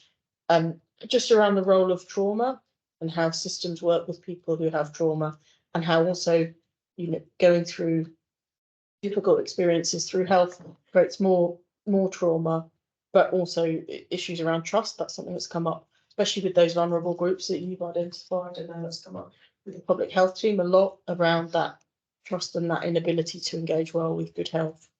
And connected to that, hearing the voice of lived experience, that empowerment, and I can't remember it, giving people control over, but I kind of find the word empowerment quite helpful, because control can sound a bit like we're saying, well, you're responsible, you do it, but actually, whereas empowerment is saying, how can I own what my better health is and what it looks like? Maybe what didn't come so strongly was multiple conditions. I know that's a big issue for us in Haringey in the document, but again, that might be my reading. But I'm really pleased to see really strong emphasis on prevention. That was really positive. So that's just a few things from me. But if I can see hands, oh, Cassie wants to come in. So perhaps Cassie come in, and then I'll bring someone else in. Hi, Cassie. Hi, thanks very much. I really appreciate this approach. I think it's great to hear about something where there's an understanding of it being localized and really focused on the community and that proactive approach. I think the thing I just wanted to highlight to the one wider group that is a slight concern for me, although it doesn't stop any of this, I don't think, but people may or may not be aware that the GP contract for the next year just came out. And a lot of the incentives that general practice has been given have been moved away from some of the more proactive work and some of the moving towards prevention, and are now really focused only on access, not completely only, but almost completely on access and patient experience, but it is typically that patient experience of access and the speed of triage. And whilst we know that that is a real issue and a real concern for our population in Haringey, I do worry that it feels like something that potentially puts people and our really under pressure workforce in a difficult position where obviously they want to respond and address this, but everybody has limited bandwidth. So I think it's something we should just be aware of, that certainly when I first read it, I totally get that access is important, but at the same time I felt like this is suddenly almost operating at odds with what we are trying to do, and that felt a bit frustrating to me. So something for people to be aware of. Thanks, Cassie. And you're right, access is the big thing that we talk about, but I also know we've had lots of conversations about the role of primary care in prevention and early intervention. That is concerning, and we've also had discussions in other spheres around the challenges within those contracts and how our community feel about whether or not they deliver for us. And I think it'd be interesting to know what the ICB's response is to that, and understand that, you know, what's our take on it, and what's the scope for our own ability to influence that. And I know a lot of local residents and many of the lobby groups as well will be anxious about it. So thank you. It's a really important issue that you raise. I'm going to bring. I'll bring you in, Sharon, and then Jeffrey. Just a brief one. Same point I was making earlier on about the health strategy. I don't see any mentioning. It's a very long document. I haven't read every word, but Great. I'd like to see somewhere in it some reference to the importance of art and culture in the understanding of good health, the way in which it can be seen as a determinant of good health, as a means of communication about population health and health services and ways of accessing services. I think there's a way in which art strategy, you know, across the NCL ought to feature somewhere in this integrated world that we are moving into. And it's a resource which is not being sufficiently tapped or used or seen as an answer in any sense in the health and social care setting. And I really think it should be. So I'll stop there, but that's, I made a similar point earlier. Yeah, and I noted it earlier, got it again. Thanks, Sharon. That's helpful. Jeffrey. Thank you, Chair. Good to see you, Amy, again. And again, I think many times. Okay, well, thanks for sharing with actually sharing with the VCS Alliance, by the way, in the NCL. So thanks for doing that and for coming for our ICB engagement network as well. I think, like I've said before, there's really nothing to argue about with this strategy and document. I think the problem will be, you know, should I believe it? And can it be delivered? Because to deliver this in a meaningful way is going to require quite a systemic change and shift. And to what extent are we, as a system, ready to do that? Is the question. So I'll come to that in a second. About, for example, I can pick up, for example, on the VCS working. It really makes all this thing we want to see around working with the VCS, tackling the wider determinants and being proactive in how we care.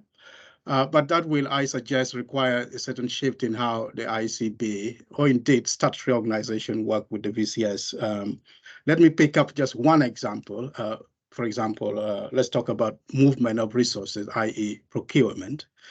Chair, I remember you and I discussing this topic a while back around procurement. I think there's really something that needs to be done, how we commission services. I'm thinking of if we need to work with some of these grassroots organizations. And how do we do it? I know this has been picked up in other forums, and it's something we really must not drop. And if we are a learning system, because we can get all technical, isn't it? You know, all this QI stuff about learning. But for some of us, a learning system learns from what is not working and practically tries to address that. And it's difficult to see how that is for most ourselves. Amy, this is not personally that you, yeah, it's just the system, yeah, yeah. So that's one. The other thing I would have liked to say a bit more of, yes, there's something about the variation and the where there's variation in the different services. I think I would like to say a bit more about the who, really, where this variation are impacting. There's Black and ethnic minority. There's kind of general categorization of that, but you know, to what extent are we being a bit more specific and being a bit more intentional? I think. Thank you. Yeah. And terminology is quite important. Talking about minoritized, talking about racialized community, using that language really. I think that's moved us on in how we think about some of those things as well. So I would say, as there's some of the language around trauma informed. Would you like me to respond to a few things? Yeah, sure. And I recognise that this is both directionally, I think hard to argue with, as Jeffrey says, but the devil is in how we actually get it done, right? And so, and I completely get that. And yesterday was the Integrated Care Board meeting. And it was in the public part of the meeting, so I'm perfectly at liberty to kind of say how that went, where we discussed the strategy. Now, it's going to the Integrated Care Partnership, wider partners, in the middle of April. Yeah, for further discussion. But it was a rich discussion, and I guess there were a few things that really jumped out that speak very much to what you're talking about. So first of all, how are we actually going to hold ourselves to account for this? Like, you know, both at the level of the board, at the level of provider organizations, you know, what are we going to measure? How are we going to have confidence that those are the metrics that are meaningful here? So there's something really practical about how we're going to measure things. A kind of acknowledgement that we have a more concise set of priorities, but not concise enough, and needs more sequencing in order to make things achievable. That we will need to hold our nerve, I guess it would be my summary, around the realignment of resources. So Cassie's absolutely right that from a primary care perspective, there's a huge amount of pressure on the here and now for reasons that are not wrong, you know. However, unless and until we get resource into the proactive space, we will never make the shift. And so we are going to have to hold our nerve as a collective if we're going to actually have any impact. So the work we've been doing in primary care, Cassie, around long-term conditions and trying to implement a consistent model for long-term conditions in primary care, which invests in proactive care over a year, making sure that people who are at higher risk have more planned contacts per year, making sure that practices who have more people in their practice list for whom achievement of outcomes is going to take more differential effort, have differential investment in them. So they have more resources to work with, and a lot of work collectively to identify, well, what are those factors that reflect that differential effort? And making sure that we really support primary care to hold its nerve and do what they want to do, what we want them to be able to do, and deliver proactively, because we can't break the cycle any other way. And I do hear a conviction in the board that as a system, and I'm sure Mike won't mind me quoting him on this one, he said, what we need is what we need. And so putting our local communities' priorities at the heart of what we do has to be the right way forward.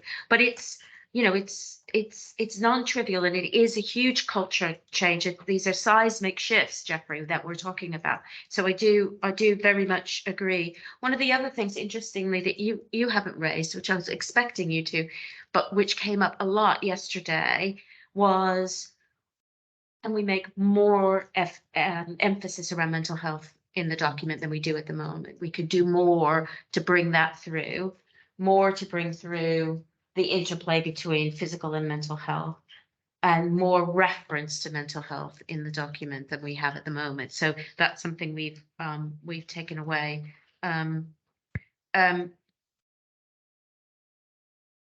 Does this document go far enough?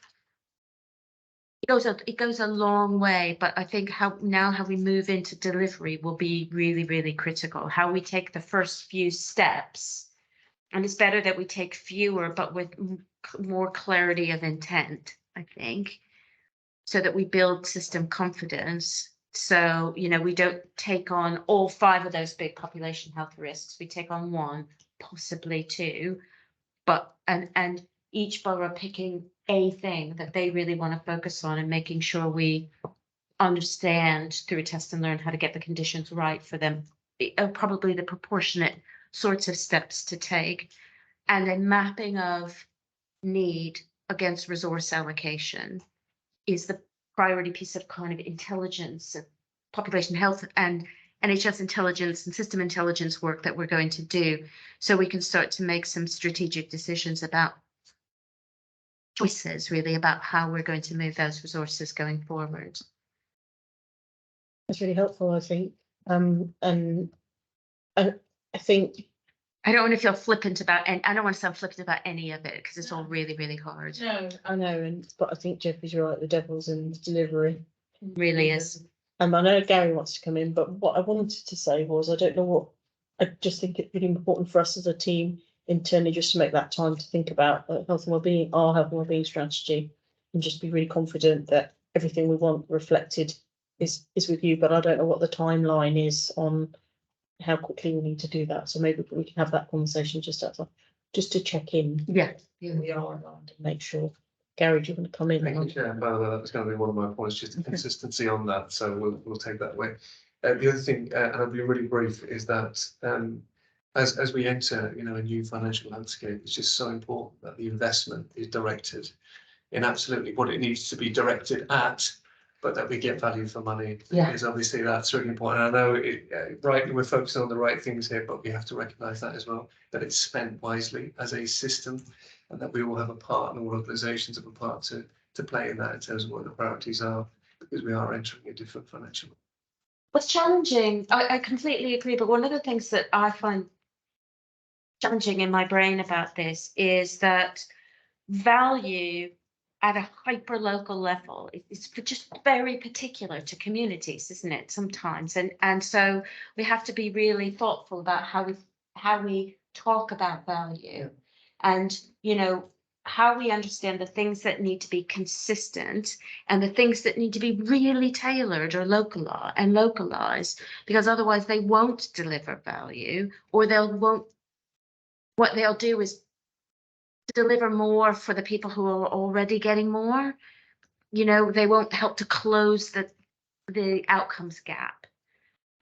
So I guess it's just, I think that's one of the things we'll have to think about carefully, is how we understand value in light of the fact that we know that to address health inequalities, hyperlocalism is really, really important. That's what you've been talking about the whole time, and the difference that it makes.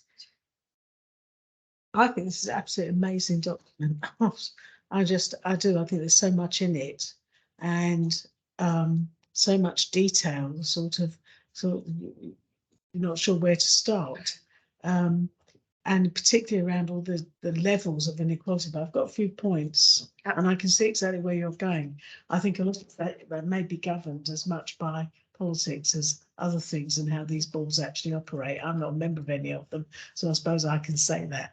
But of course, every borough will fight its corner, which of course makes it difficult, because we're all supposed to be integrated and caring about each other. So it's about the level playing field, really. You're talking about hyperlocal, but if you've got variations at hyperlocal level on how you carve up the money and you redistribute the money, seems to me to be a huge, really difficult task, but also critical. So I don't know how that works out in all the, I was going to call it the bum fight, but about the money, really. And that realignment of resources. So for here in Haringey, one of our big issues for young children is speech and language. We don't think we've had enough money for speech and language therapy, and some of that is the way we've organised ourselves, but it may be also the way the money's been allocated over the years in different boroughs. So how you do that using the evidence and the data should get you, I don't know, to Northumberland Park, really. or Tottenham Hale, or in Edmonton, that sort of thing. And that's not really a question, it's just an observation. I think really having to plug away. I do think politics is important in this. But the other thing is a question about the map that shows the hospital, the care, Yes. the where the big hospitals are and the other health institutions, the research institutions. Haringey doesn't come out really well. We have St Anne's Hospital, that's it really. We don't have a general hospital. We haven't got research institutions. We have none of those big things. We might have lots of local good VCS and all of that. But in terms of that, how does it work how does that influence the allocation of resources? When you have Senator Camden, it's awash with big institutions, big players. Yeah. And how does that impact on where we get to in the because we're not a level playing field, is it? So it's just observations there to see how difficult this is and how important it is to fight a borough like Haringey has to fight its corner. There's, North Central London is exceptional in the number of providers and the number of whopping big providers and tertiary providers as well. So we are a net importer of a lot of activity, particularly in the kind of high cost services. Yeah, I mean, you haven't even got like the Crick Institute in St Pancras. That's not even on your map. Yeah, Doing all that. Is it on there? The genome and all of that stuff. Yeah, exactly. No, it's just got the providers largely on there, and so it is a particularly complex context, and how we start to, and it's why the borough partnerships are so critical, I think, to all of this. And why having Nana here is so critically important as well. I mean, you've got this enormous assets in Nana and the North Mid, executing some vast change in the way that organization works, which is really future facing, I think, very much so. But yes, how we evidence variation and how we and that will be historical, right? It goes back a long, long way, and how we start to bend the curve and where that money goes and the rationale for doing that. And there are methodologies for doing that, but it's why I think I'm a little bit unapologetic about this document focusing so much on the principles and the kind of system we want to be, because we'll have to keep coming back to this. That is going to be what I think will hold us together. Is that, and if people have signed up to that, then we just keep coming back to it. That's our lodestone when we have difficult choices to make.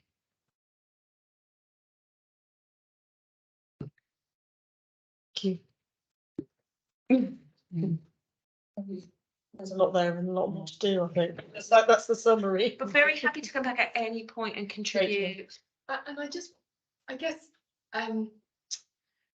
I think that when we say how well have we done in terms of delivering on the strategy, and I think you've done a really good job. I think it's become much more kind of concrete when you start talking about the leads, you start talking about policy. So I'm really appreciative of it.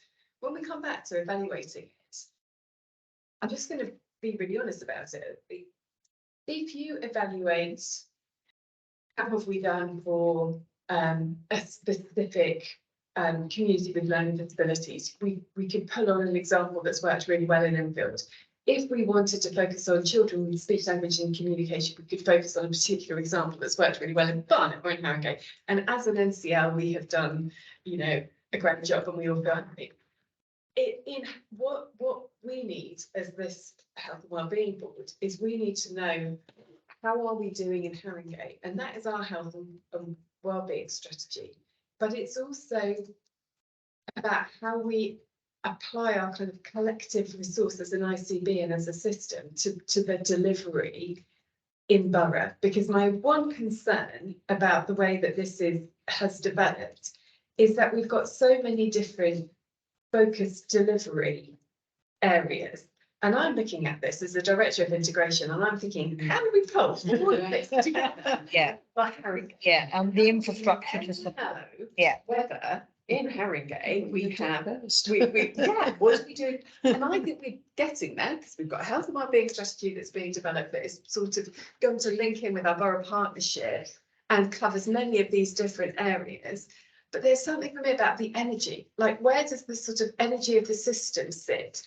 And I don't want it sitting, you know what I'm going to say. I don't want it sitting, sort of looking across all of these areas, but the energy of the system has to be, how do we bring this into a collective for Haringey so that our focus is on the delivery of it for Haringey? So that's where I'd like to see the ICB and ICP discussions going, is less about, you know, is this a good document? Because there's no doubt it's a really good document. It's about actually then what are those mechanisms for getting that delivery to happen at neighbourhood level and at borough level? Because otherwise it's a real challenge for somebody like me looking at all of these different There's so many areas and thinking and when we had it more slimmed down, I think partners in the system didn't feel their priorities were well represented. Right. So, you know, it's been a big lesson for all of us about being a system. And what you, I guess, I don't know if this is a minuting thing or not, but you know, you sort of, you know, that a document like this won't exactly represent any one part of the system, but hopefully collectively represents us. And that's certainly been, I think, from the NHS perspective, a really important lesson that, you know, we need to bring system partners' priorities in and understand what that means. How does that change what we might do as a consequence? So I think you're right, Rachel, what this means for putting the energy where everybody recognizes where what everybody recognizes is at the heart of delivery, which is the borough partnership. How do we make that real? How do we make that real? And I'm not sitting here with the answer. I'm just we have to move on. Yeah, but part of me, as Rachel was talking, I was thinking you have to go wide and you go big, and then you have to come back down. And if I think about some, I know where Marmot is working with some councils, then you're and wider, not just councils, but obviously on health. Then there's this consideration. Okay, well, what are there 5 things? What are the 5 main key things then? We do, because we know we don't have infinite resources. Yeah. That's intimated, if not explicit, you know. And so therefore, and whilst they're going to have a mapping need, and I wrote it down, and resource allocation, and we wait with bated breath, but are concerned about that. Let's be honest, really worried about that.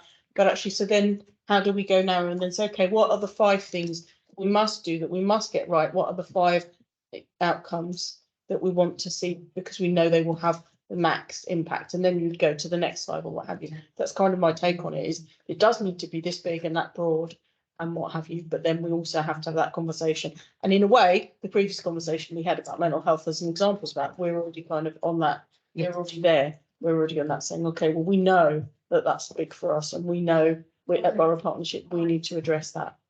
So yeah, okay, I feel, you know, I'm usually the one who's complaining, you know, especially about resources, yeah, but I feel more positive. But I think we just need to take it for ourselves around wellbeing strategy, and also that conversation we want to have in Haringey with our residents about what better health means for them. So there's richness in there, and I think the test of the system as well will be where that do we see resource allocation reflect some of those things that we think could really have impact in the preventative space. That's the test. So that, you know, there's an outcome.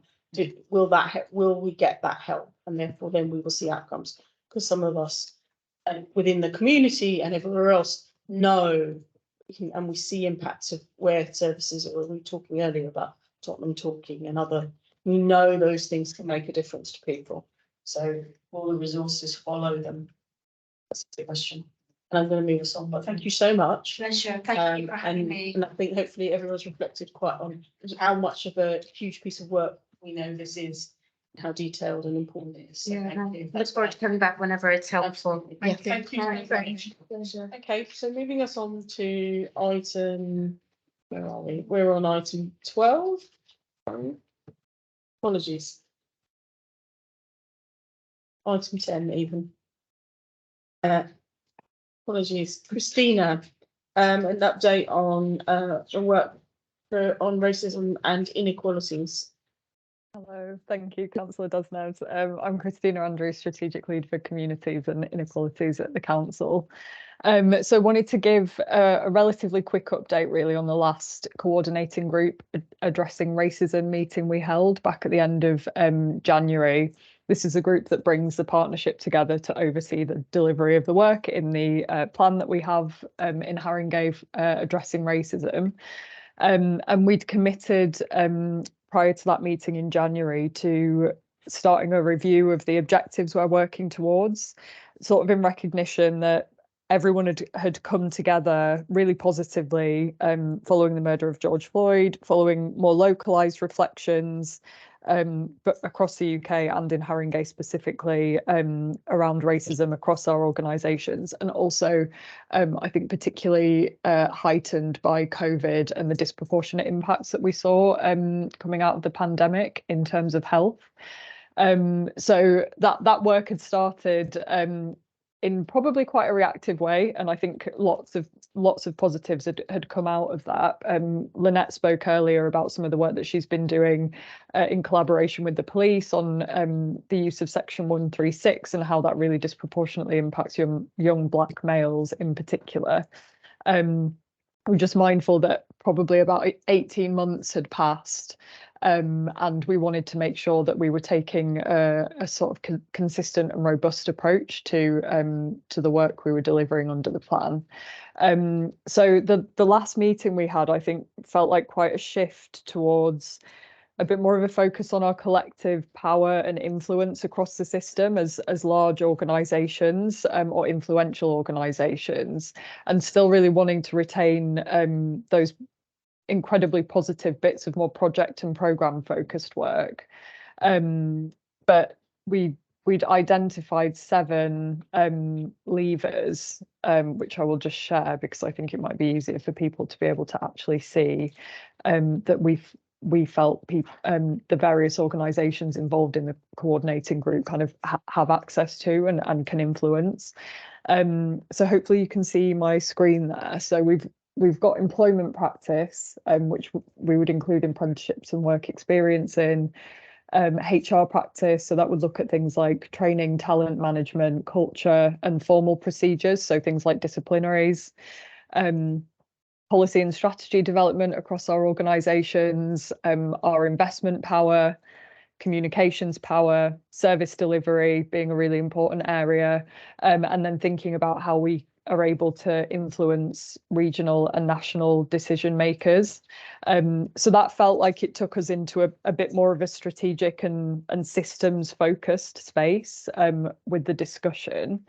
And with that in mind and those kind of levers in mind that we'd like to start work on, the discussion back in January, just some of the key points that came out of that were that if we're going to convincingly lead on anti-racism, which is a term that we all agreed we should be moving towards using, and we should be using that kind of concept and principle to inform the work, which really focuses on actively identifying and opposing racism, challenging it across policies, behaviours, culture in our organisations. That if we're going to do that convincingly, we need to be able to demonstrate that we're doing the work internally. So that's where the things around kind of employment and HR and so on, as well as the investment and communications power come in. We've since having had a discussion with both Beverly and Andy about what came out of that last meeting, we were really clear as well that what we're not saying with that is that, you know, the council needs to go away and first make sure everything is perfect before we come back together collectively and start on this work as a partnership. We absolutely feel that we should be doing both things in tandem. So having that strong internal look, but also looking at what we can do across the system starting from now. We felt that we need to have a really clear definition of what anti-racism will mean for our organisations, and make sure that we have a toolkit so that we're really clear about what delivery of that will look like, and we've got a way of measuring impact. We were in agreement that all organisations should undertake some kind of benchmarking or stock take exercise, and that we'd need to be really kind of open, honest and transparent about that. So where we're at on those different levers, what do our employment practices look like? How are our comms going? Are we translating things into appropriate languages, etc.? And then to share that back collectively. There was also a really strong message about kind of organisational leadership and the importance of that if we're going to make headway with this work, kind of having the commitment, but also making sure that this work is prioritised and there's the capacity there that's prioritised by leadership across our respective organisations. There was a really strong message that came out about culture change and the right culture being needed to kind of enable real meaningful change across all of our organisations. So all of this kind of loops back around to what we're doing around HR practice, training, accountabilities, etc. And then the group also felt that we need to have a really clear vision, which is quite short and accessible, and that will kind of act as a call to arms for the piece of work, and that needing to be in clear language that not only everyone within our organisations can understand, but also our residents, when they see it, they're able to engage with it. And I think everyone agreed that the experience of staff, residents and service users are all kind of equally important in this space. So we really need to hold on to, how are each of those groups feeling impacted by the work that we're doing on those levers that I had outlined. So I suppose the next steps following that discussion that we had back in January was for us to do some work on that toolkit. So having the really clear definition of anti-racism and what that will look like, and we'll take that back to the group to have a discussion about whether people feel that captures everything it needs to. And then I think conversations with those organisational leaders that I mentioned, and then starting to get going with the kind of benchmarking and stock take piece of work, so that we can have a really strong, clear baseline on where we'll be, not starting from, because we've already we've been going with this for a while, and like I said, some really positive work already delivered, but just what we want to measure ourselves against. I suppose slightly separate but linked, we have our Welcome Advisory Board, which Councillor Desnow chairs, and we're at the moment preparing for a bit of review work around Haringey's services and how kind of accessible and welcoming they are. So hoping to do that piece of work with London Metropolitan University to get the kind of neutral external view, but really wanting to work very closely with local voluntary and community sector organisations, people with lived experience, so our local residents on that, as well as being, again, really honest and open with our own services internally about, how those processes are working, what that culture feels like, and that will help to inform a refresh of the welcome strategy that we have in Haringey. So I thought it was important to mention that, slightly separate but very much linked in terms of the kind of approach that we would like to take to the work. I'll leave it there. I'm conscious that Jeffrey was also in the meeting, and if Will is still there, and Sarah and Rachel may have left, but we're all there at the coordinating group. So welcome any key points I might have missed, but thank you. Thank you, Christina, and I'm really glad that you made mention of the Welcome Advisory Board, because I probably haven't said it in this fora, but unfortunately for some of you will have heard me say it many other times in other fora. What I feel is really important is some of those things, and we were talking earlier about trust in services, relationships with health, the abilities to access, and that trajectory and trauma. I feel like there's lots of learning within that, and that work we've been doing as a Welcome Advisory Board that actually applies well beyond recently arrived refugees, migrants and asylum seekers, actually to a lot of our communities. And actually we see those intergenerational effects of migration and what impact it's had and the trauma. And I feel so passionate that that learning is there, and we know how we can do things better. And so therefore we need to take that work. We don't know one needs to reinvent the wheel, and some of those things that were in the previous Amy's presentation around vulnerable migrants. Actually, we know we have that, and a lot of that work has been within Haringey with partners has been done by the resettlement team. So there's a lot of knowledge and learning there, and I think it's really important that we think about how we take that forward. And I guess I'm saying that to the health partners present as well, that there's a lot of understanding, and that team's refined how they work with those most vulnerable people and what the issues are. So that's my flag waving there in that particular aspect. Does anyone else have anything they want to come in on this work? So we look forward to the next steps, I think, on that one, Christina. And I'm just thinking, actually, some of us outside, it might be good to sit down and just have a bit of a catch up on next steps and etc. And yeah, the resourcing side of it, because it's just a lot. There's a lot that you have on your plates, all of you, anyhow. So if no one's got any particular comments or questions in that section, I'm going to bring to the meeting to a close. We don't have any further agenda items. I'm going to thank you all. I'm also going to thank you all for a really good year of Health and Wellbeing Board. We're going to a new council year next. We have some good future meaty agenda items on the list there. So they will be there preserved, and we'll look at how we deliver those next year alongside lots of other topics that need to come to us. But thank you all very much. Thanks for the contributions today, and have a good rest of the week. Really. Thank you. Thank you. Thank you, Chair. Thank you all. Bye.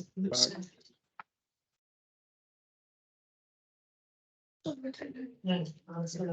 a meaty one, wasn't it? Really? That was very good. Yeah. I'm glad you. And they're a bit more meaty. It is. It works better. Yeah, and the collaboration was deliberate.